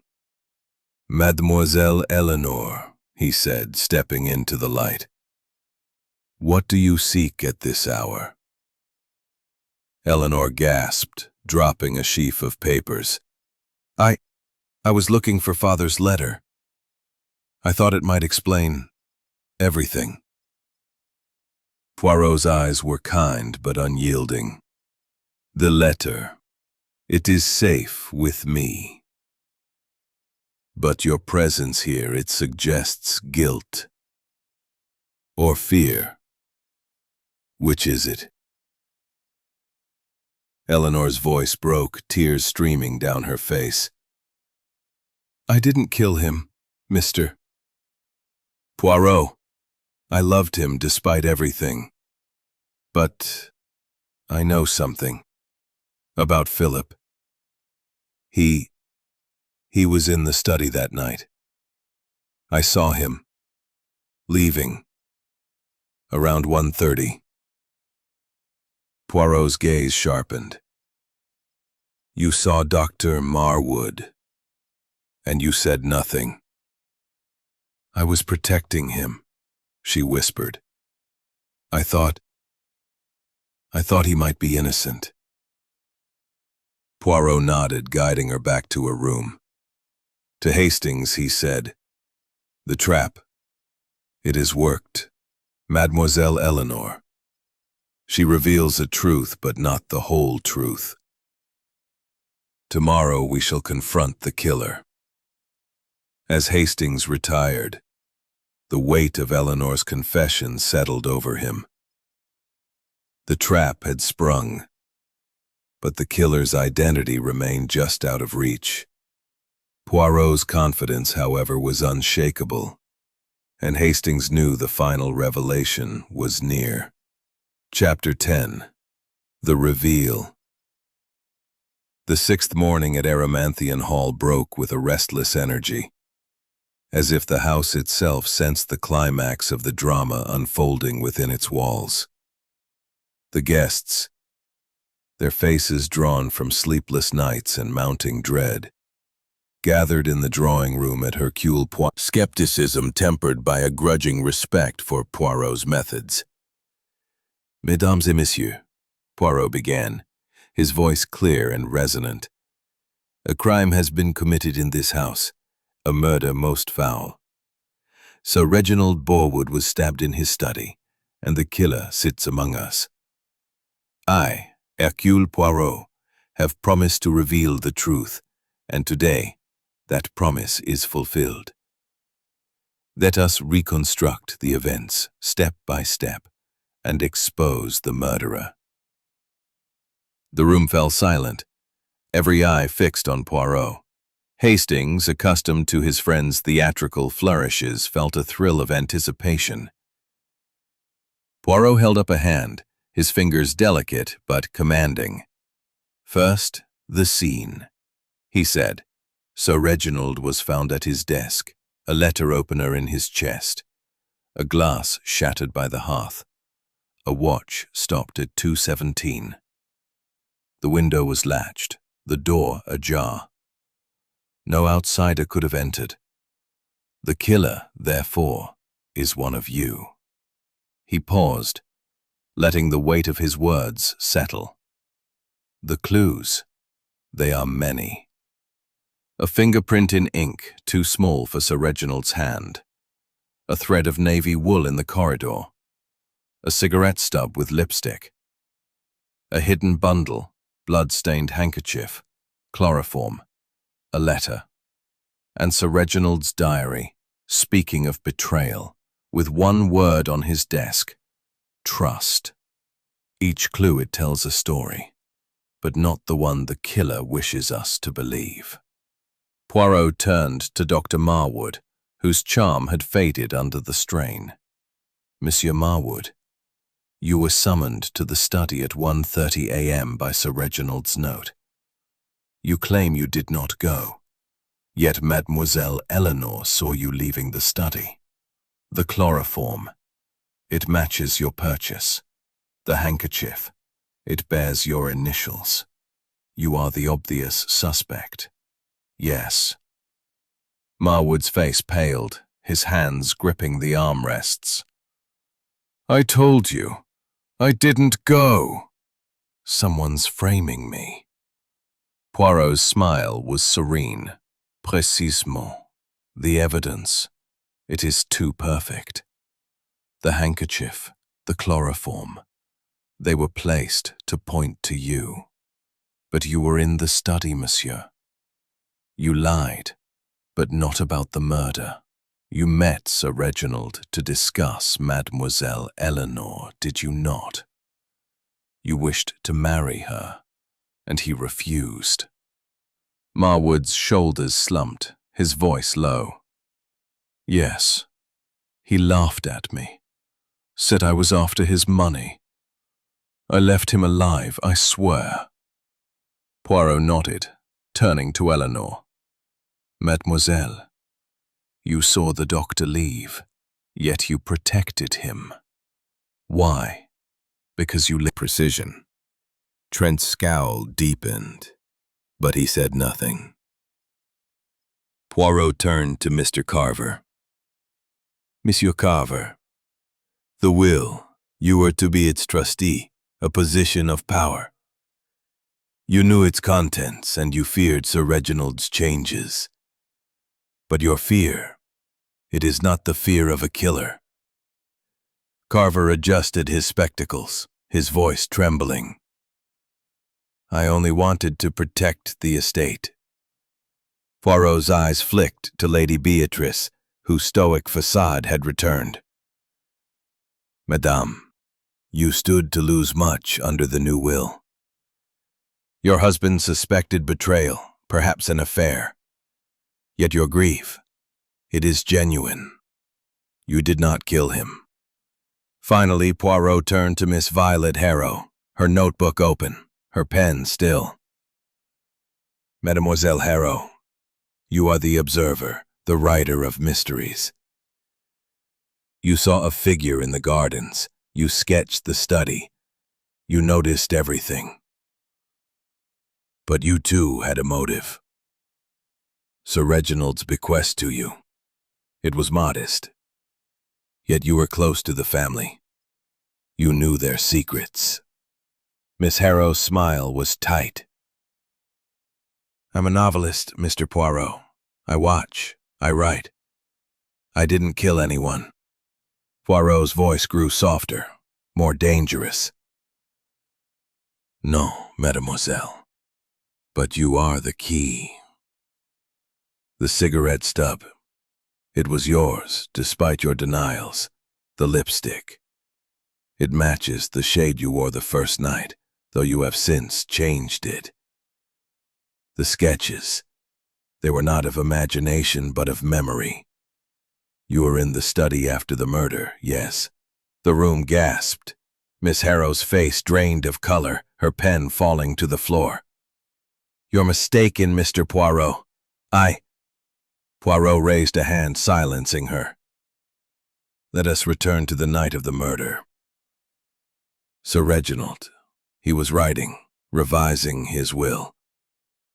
He wrote trust, suspecting betrayal.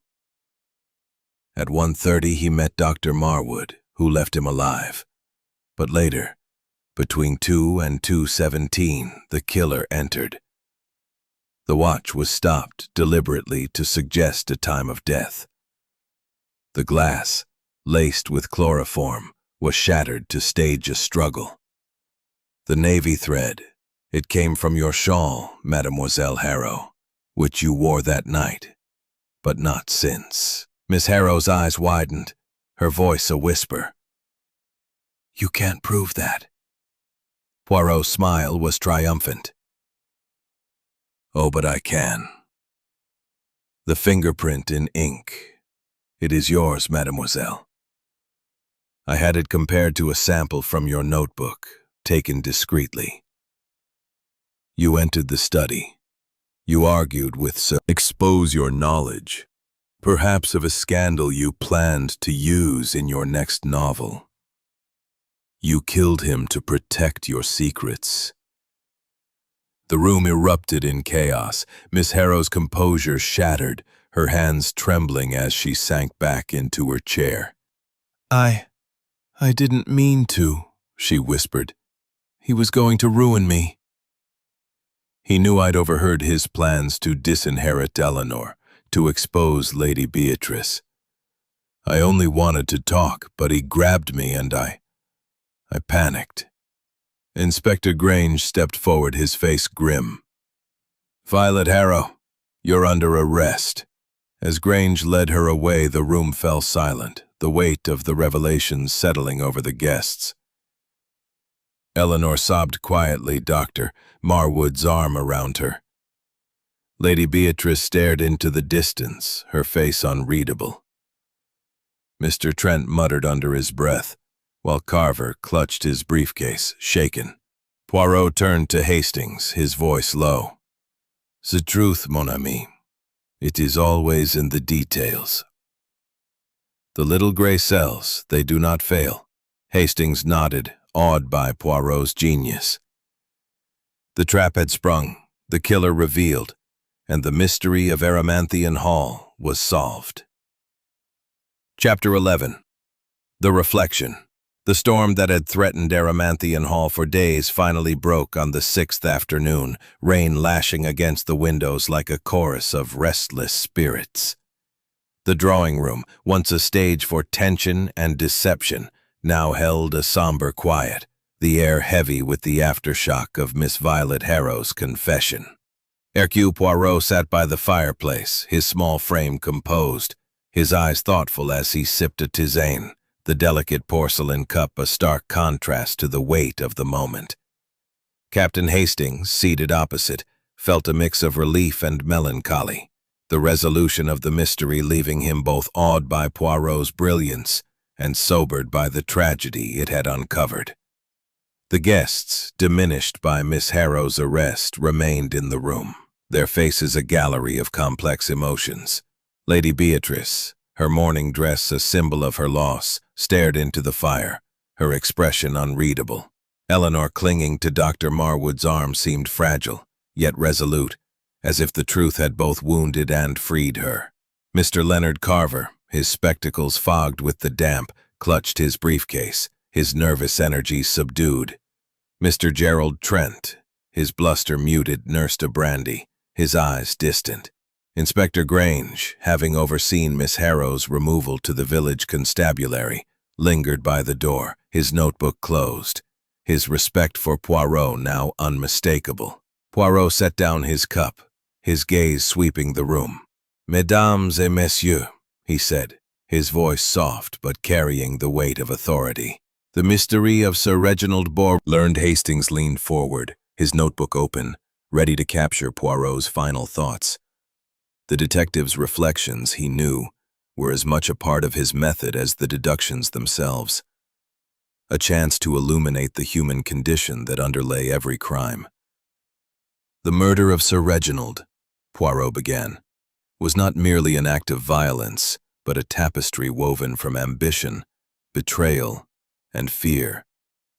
Mademoiselle Harrow, she was a writer, an observer of life, yet she became a participant in death. Why? Because she saw too much, not only the secrets of this house, but the power they held. Sir Reginald's diary spoke of her as M.H., the one who saw too much. She knew of his plans to alter the will, to expose Lady Beatrice's indiscretions, to control Eleanor's future. This knowledge, it was her weapon, but also her undoing. He paused, his eyes resting on Lady Beatrice. "Madam, your husband suspected betrayal, perhaps an affair. This suspicion, it wounded him, but it also drove him to act, to revise his will, to protect his legacy. Yet you, in your grief, showed loyalty, even when he doubted you." Lady Beatrice's lips trembled, but she nodded. "He was wrong about me, Mr. Poirot. I loved him, despite our differences. But I see now how my distance hurt him." Poirot turned to Eleanor, whose eyes were red but steady. "Mademoiselle, you protected Dr. Marwood, even when you feared his guilt. Your love, it blinded you, but it also revealed your strength. Your father's letter, it spoke of trust, yet he distrusted you. This paradox, it is the tragedy of your family." Eleanor's voice was soft. "I wish I'd spoken to him, told him how I felt. But I'll carry that letter always." Dr. Marwood, his arm around Eleanor, met Poirot's gaze. "Monsieur Marwood," Poirot said, "you were suspected, and with reason. The chloroform, the handkerchief, they pointed to you. Yet you were innocent, your only crime a desire to love and be loved. But your secrecy, it nearly cost you dearly." Marwood nodded, his charm subdued. "I should have been honest from the start. I only wanted to protect Eleanor." Poirot's gaze shifted to Mr. Trent, who looked away. "Monsieur Trent, your anger and debts made you a suspect, but your heart, it was not that of a killer. You sought Sir Reginald's aid, and his refusal stung, but you did not strike." Trent grunted, his voice rough. "He was family, Poirot. I'd never have hurt him, no matter how much I hated his stinginess." Fine fears.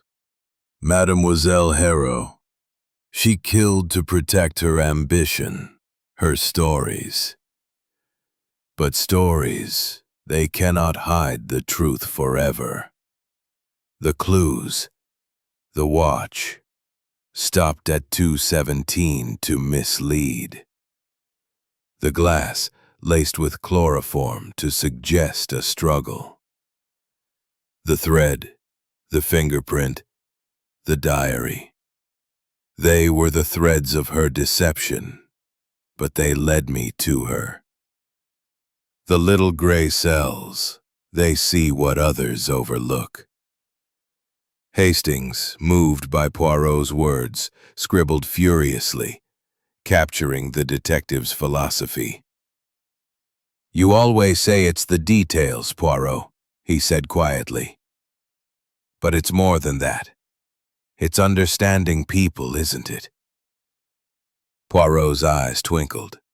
"Précisément, mon ami. The crime, it is solved by logic, but it is understood by the heart. We see the motives, greed, fear, love, betrayal, and we learn why such tragedies occur. It is not enough to catch the killer. We must comprehend them." As the rain continued to fall, Poirot rose, his movements deliberate. I shall depart tomorrow, mes amis. My work here is done. Inspector Grange, you have the confession, the evidence. The rest, it is for justice to decide. Grange nodded, his gruff demeanor softened. You've done us a service, Mr. Poirot. I'll see to it that Miss Harrow faces the law. The guests dispersed, their steps heavy with the weight of the truth. Lady Beatrice retired to her rooms, Eleanor and Dr. Marwood spoke in low tones, their hands clasped. Mr. Trent poured another brandy, while Mr. Carver gathered his papers, his face pale but resolute. Poirot and Hastings walked to the library, where the detective packed his small case, his movements precise. This case, Hastings, he said. It reminds me that trust, it is a fragile thing. Sir Reginald sought to protect his legacy, but in doing so he sowed distrust. And Mademoiselle Harrow, she betrayed that trust for her own ends. Hastings nodded, his mind replaying the week's events. It's a sad business, Poirot. So much pain, all for ambition. Poirot's smile was wistful. Oui, mon ami. But in solving such mysteries, we restore order, if only a little. Now, let us prepare to leave this place. London calls, and the little gray cells, they deserve a rest. As they stepped into the hall, the rain began to ease. Unmasking of Miss Violet Harrow as the murderer had brought clarity, but the emotional undercurrents stirred by the crime continued to ripple through the household. As he folded his shirts, Hastings wondered what further insights Poirot might glean before their departure. In the dining room, Poirot sat alone, his breakfast untouched save for a cup of tisane, his eyes distant yet alert. Hastings joined him, noting the detective's thoughtful expression. You're awfully quiet, Poirot, he said, settling into a chair. The case is solved, isn't it? Or is there something more? Poirot's mustache twitched, a faint smile playing on his lips. Mon ami, a case is never truly closed until all its ripples are understood. The murder of Sir Reginald, it has left wounds, some visible, some hidden. Today we shall observe the aftermath. For even in victory there is much to learn about the human heart. Their conversation was interrupted by the arrival of Mrs. Dunworth, her stern demeanor softened by fatigue. She carried a tray of correspondence which she placed before Poirot. Letters for the guests, sir, she said. And one for you, from the village postmaster. It arrived this morning. Poirot opened the envelope, his eyes scanning the contents. A brief note from Inspector Grange, confirming that Miss Harrow had been formally charged and was awaiting trial. The evidence, including the blood-stained handkerchief, the chloroform vial, and the fingerprint, was deemed conclusive. Poirot nodded, tucking the note away. Bon, justice proceeds, as it must. But, Madame Dunworth, tell me, how fares the household now? Mrs. Dunworth's lips tightened. It's quiet, sir, but not peaceful. Lady Beatrice keeps to her rooms, Miss Eleanor and Dr. Marwood are planning to leave for London, and Mr. Trent, well, he's drinking more than ever. Mr. Carver's been sorting papers, preparing for the will's execution. Poirot's gaze sharpened. And you, madame? You have served this family loyally. Did you suspect Mademoiselle Harrow? Mrs. Dunworth hesitated, then shook her head. She was clever, sir. Always watching, always writing. But I never thought her capable of that. Sir Reginald trusted her in his way. It's a hard thing to be so betrayed. Poirot nodded, dismissing her with a gentle smile. To Hastings he said, "The housekeeper. She sees much but speaks little. Her loyalty, it is a mirror to the family's secrets." The morning passed with Poirot to heal. Hastings frowned. "Do you think she knew more than she let on, Poirot? About Miss Harrow, I mean." Poirot's eyes gleamed. "Perhaps, mon ami." But her silence was born of love, not malice. The heart. It makes choices the mind cannot always justify. They continued to the stables, where the haystack still bore the marks of their earlier discovery. Poirot knelt, examining the ground, his fingers tracing the faint outline of the footprint they had found. "This footprint," he said. "It was not Mademoiselle Harrow's, though it was meant to seem so. A clever touch to mislead us further." Hastings raised an eyebrow. "You mean someone else was involved?" Poirot shook his head. "No, Hastings. The footprint, it was a distraction, perhaps placed by Miss Harrow herself to suggest another's presence. Her mind, it was that of a novelist, weaving layers of deception." Returning to the house, they encountered Lady Beatrice in the hall, her black dress a stark contrast to the light filtering through the windows.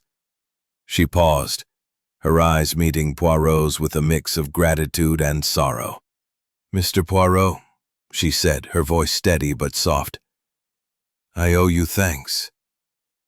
You've brought truth to this house, though it's a bitter truth.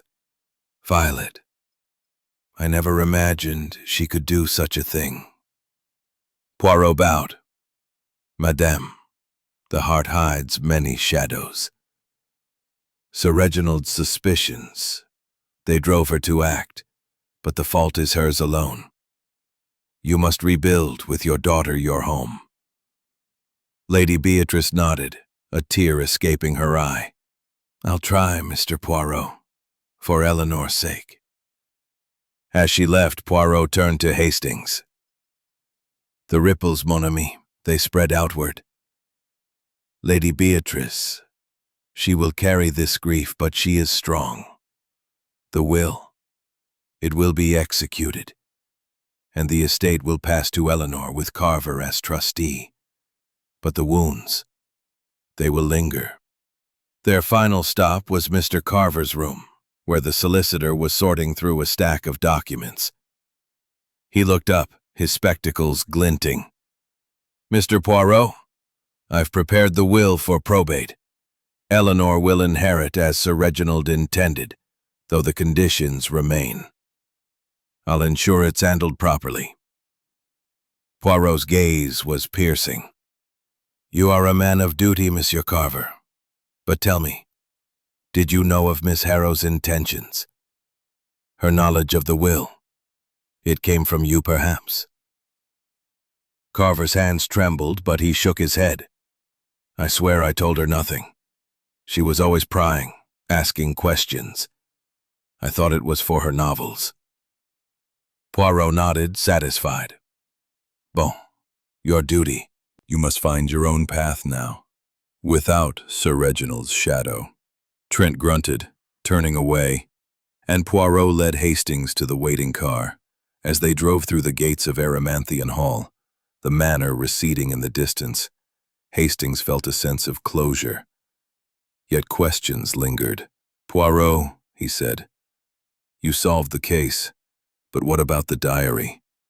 The word trust? Did Sir Reginald know Violet was the betrayer?" Poirot's smile was wistful. "The word trust, mon ami. It was his plea, to himself, to his family. He sensed betrayal but could not name it. Miss Harrow, she exploited that fear, weaving her own story of murder. But the diary, it was her undoing, for it pointed to her as the one who saw too much. Hastings nodded, his admiration for Poirot undimmed. You saw it all, didn't you? Every detail, every lie. Poirot's eyes twinkled. The little gray cells, Hastings. They see what the heart hides.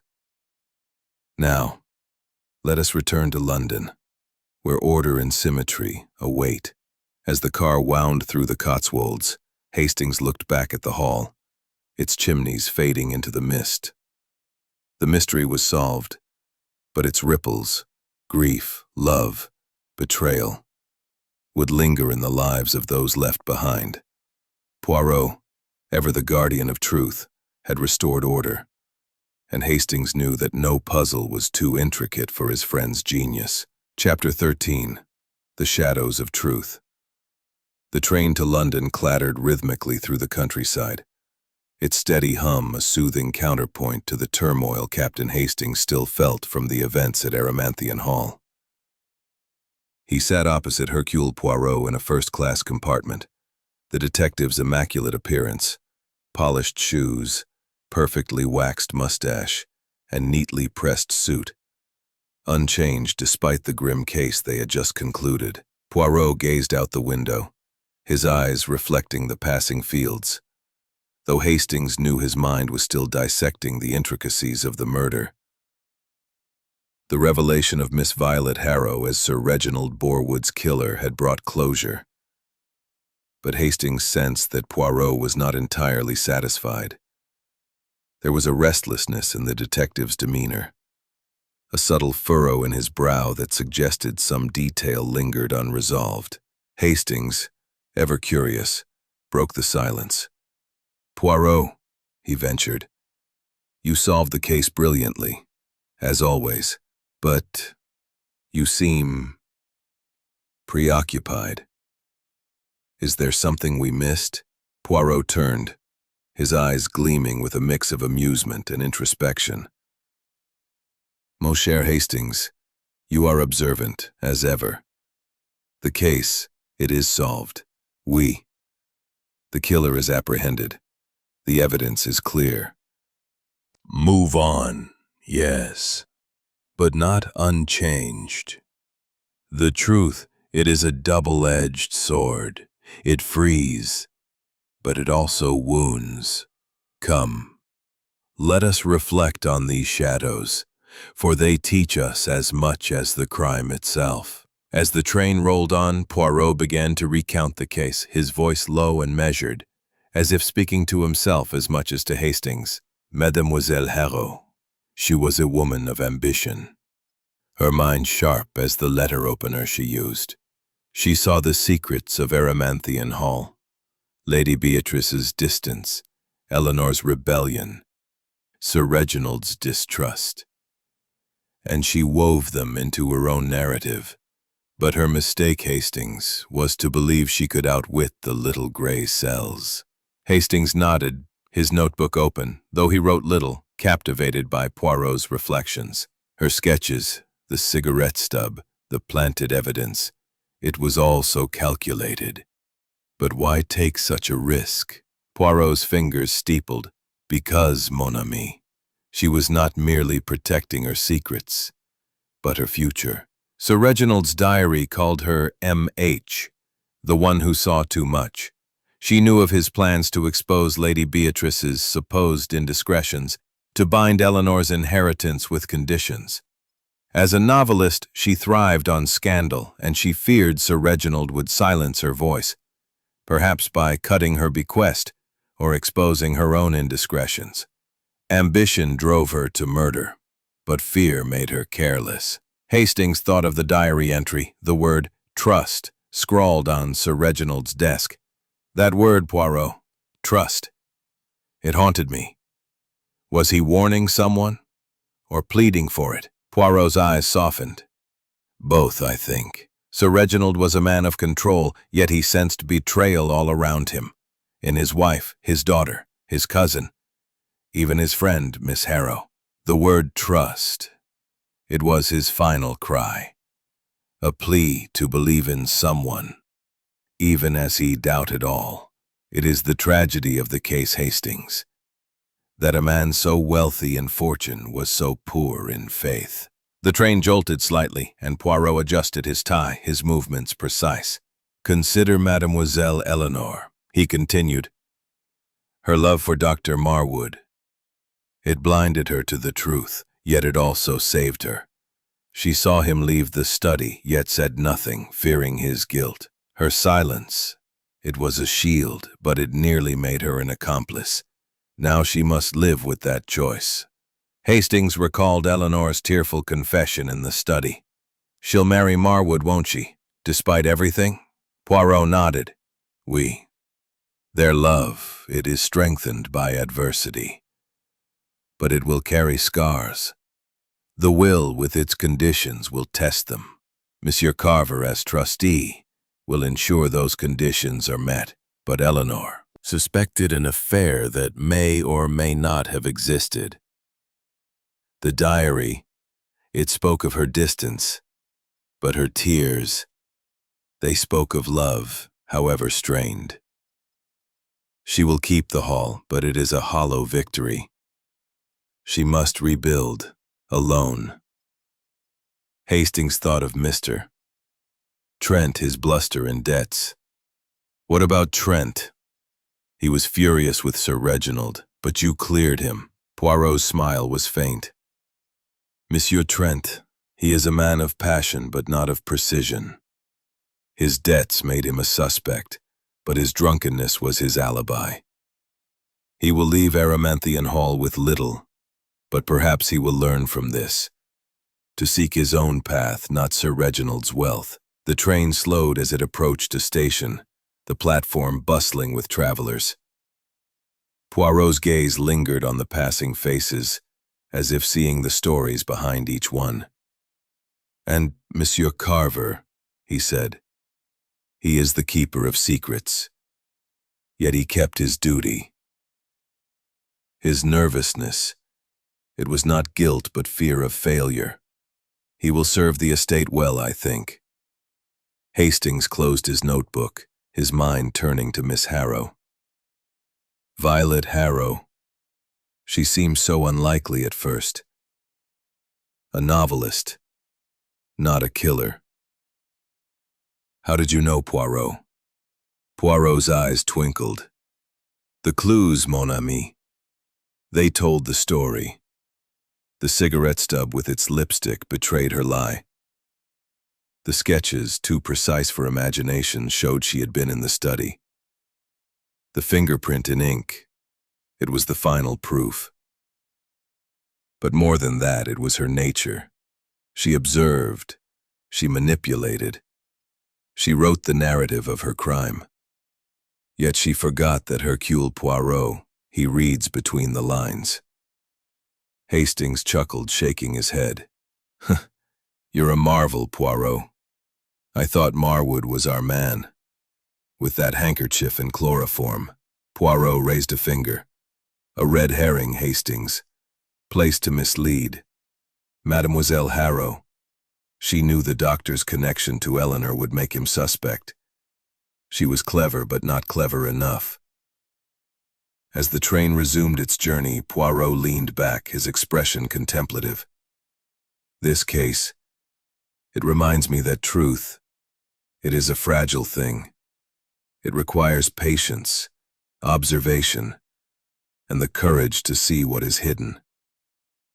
The little gray cells, they do not fail, but they must be guided by the heart." Hastings nodded, moved by Poirot's words. "You always find the balance, don't you? Logic and feeling." Poirot's smile was warm. "Précisément, mon ami. Without both, we are blind. Now, let us look to London, where new adventures await." But for now, a little London skyline loomed on the horizon as the train from the Cotswolds neared its destination. The clatter of the rails a steady backdrop to Captain Hastings' reflections. The events at Erymanthian Hall lingered in his mind like a half-remembered dream. The murder of Sir Reginald Borwood and the unmasking of Miss Violet Harrow, weaving a tapestry of tragedy and truth.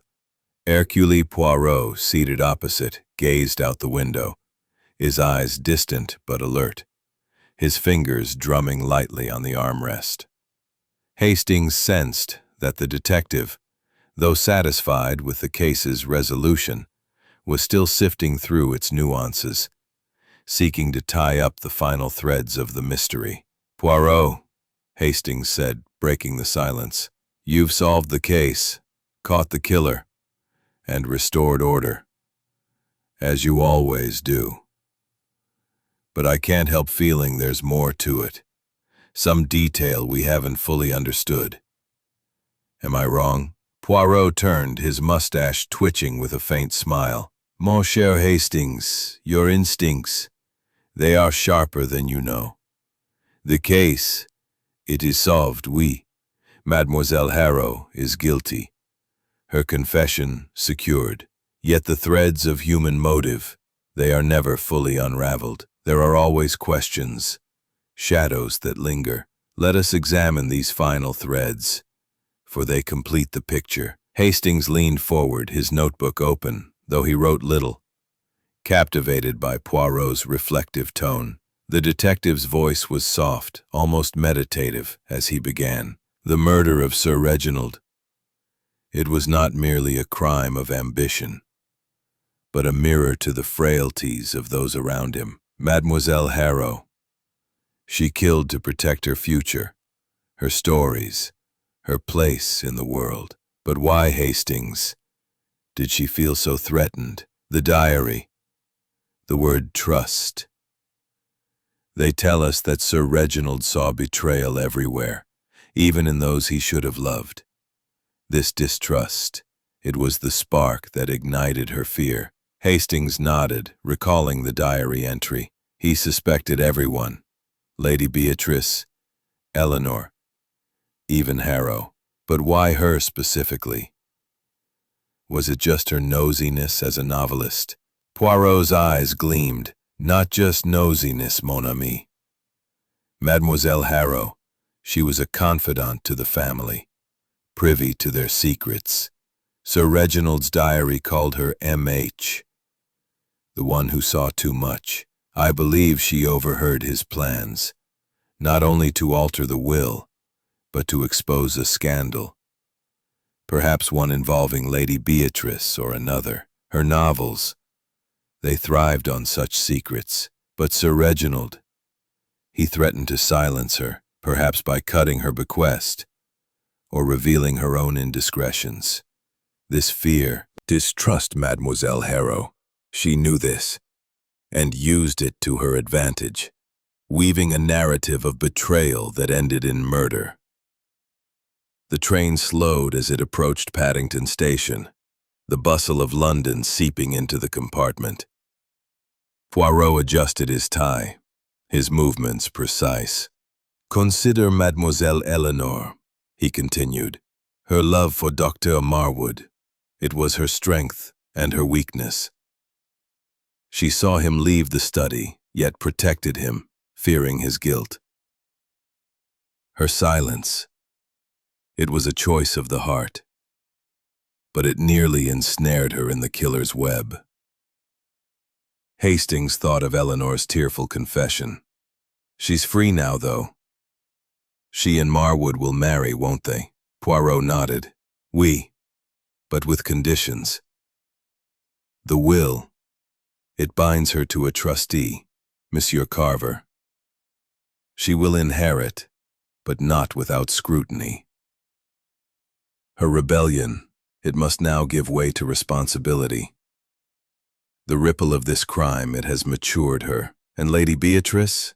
Hastings asked. "She seems so broken, yet so strong." Poirot's expression grew somber.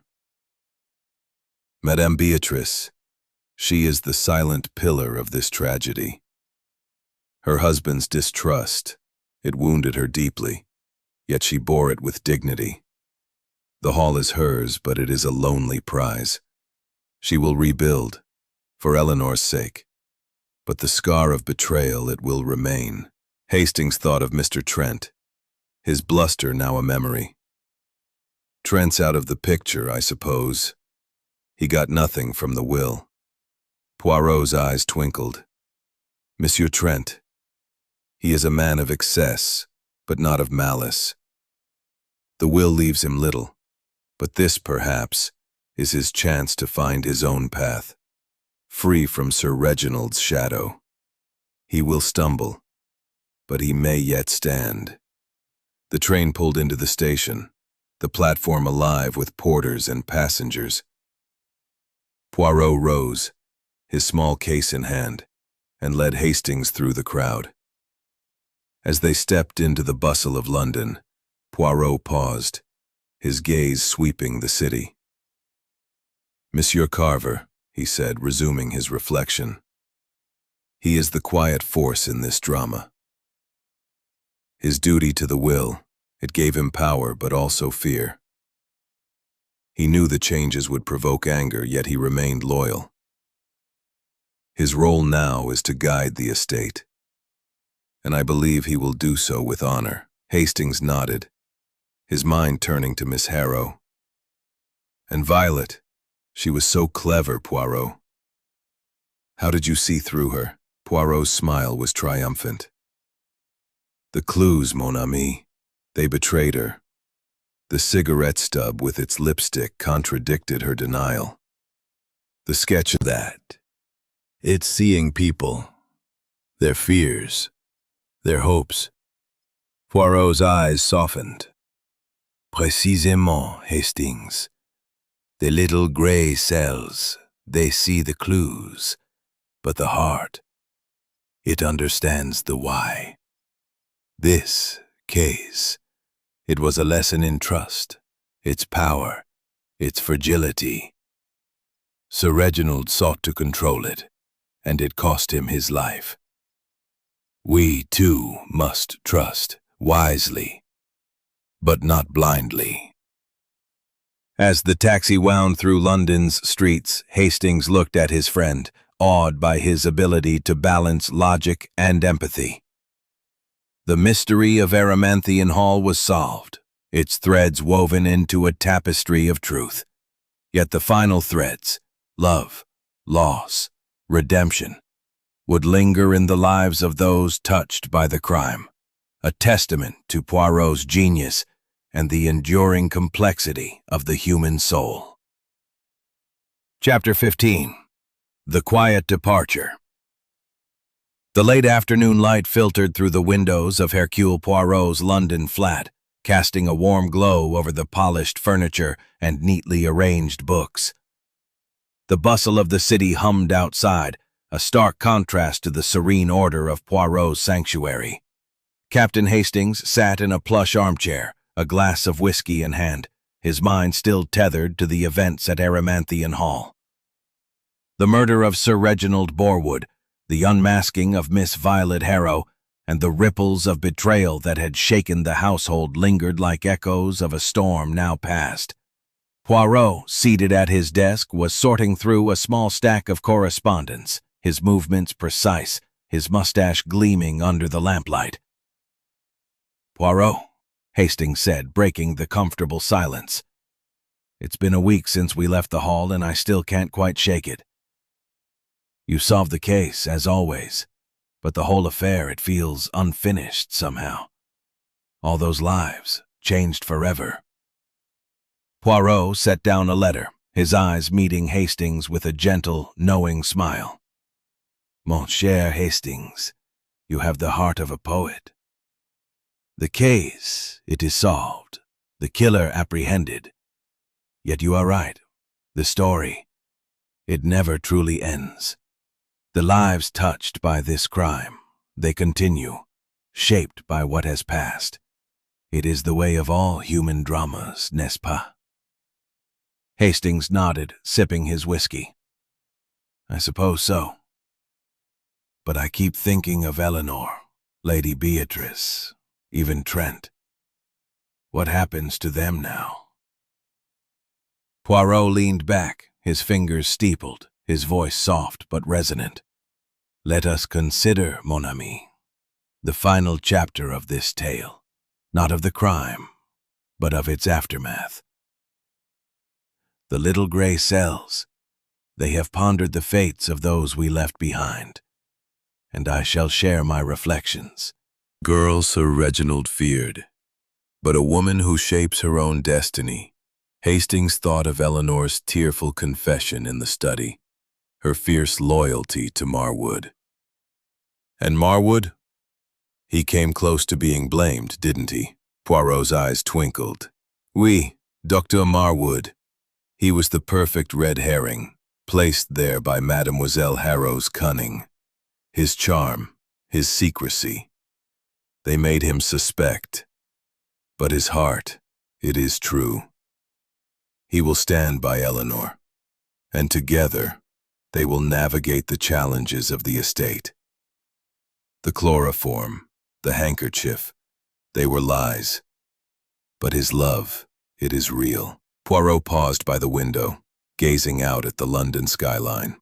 Lady Beatrice, she is the silent warrior of this tale.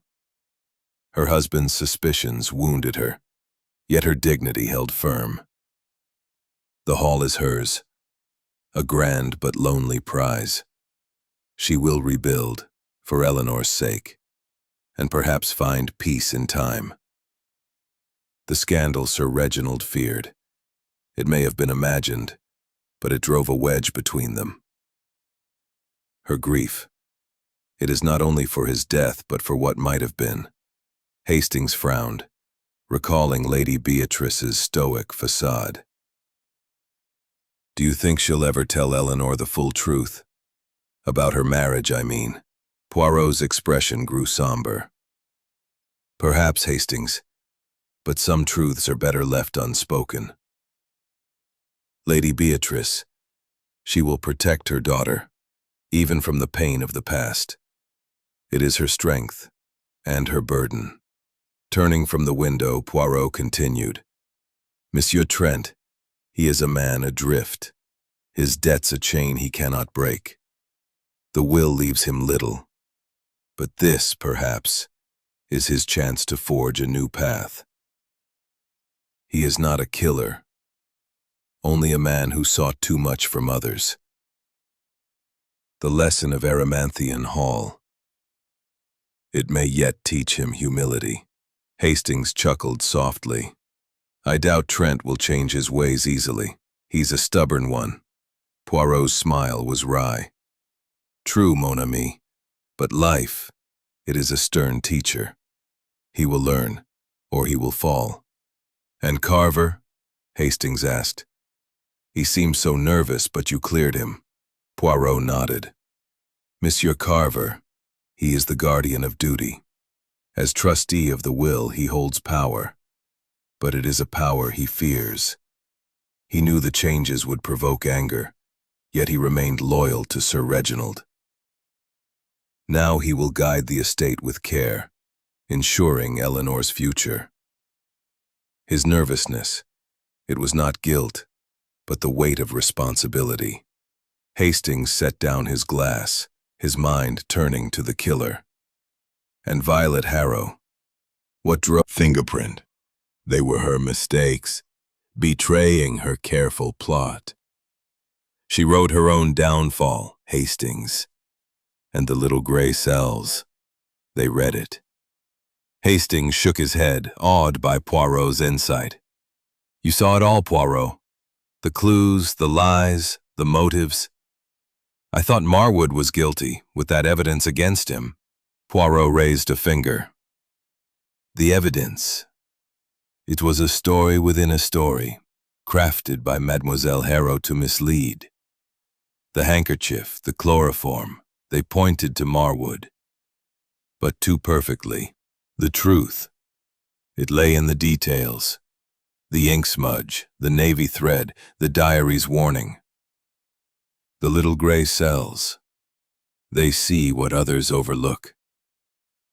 The clock on the mantel chimed, marking the hour. Poirot returned to his desk, his movements deliberate. This case, Hastings, it was a lesson in trust and betrayal. Sir Reginald sought to control his world, but in doing so, he sowed distrust.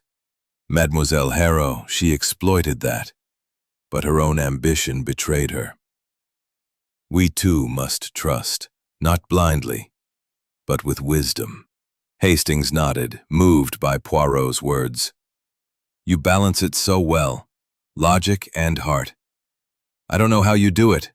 Poirot's smile was warm. The heart, it understands the why. The mind, it finds the how. Together they bring order to chaos. Now, mon ami, let us dine. A good meal, it restores the soul. And London, it offers many delights. As they stepped out into the evening, the city alive with lights and sounds, Hastings felt a sense of completion. The mystery of Erymanthian Hall was solved, its threads woven into a tapestry of truth and consequence. Poirot, ever the master of both mind and heart, had illuminated the shadows, leaving behind a legacy of justice and understanding. The ripples of the crime would linger, but in Poirot's quiet departure, Hastings saw the promise of new adventures, new truths to uncover, and the enduring brilliance of his friend's little gray cells.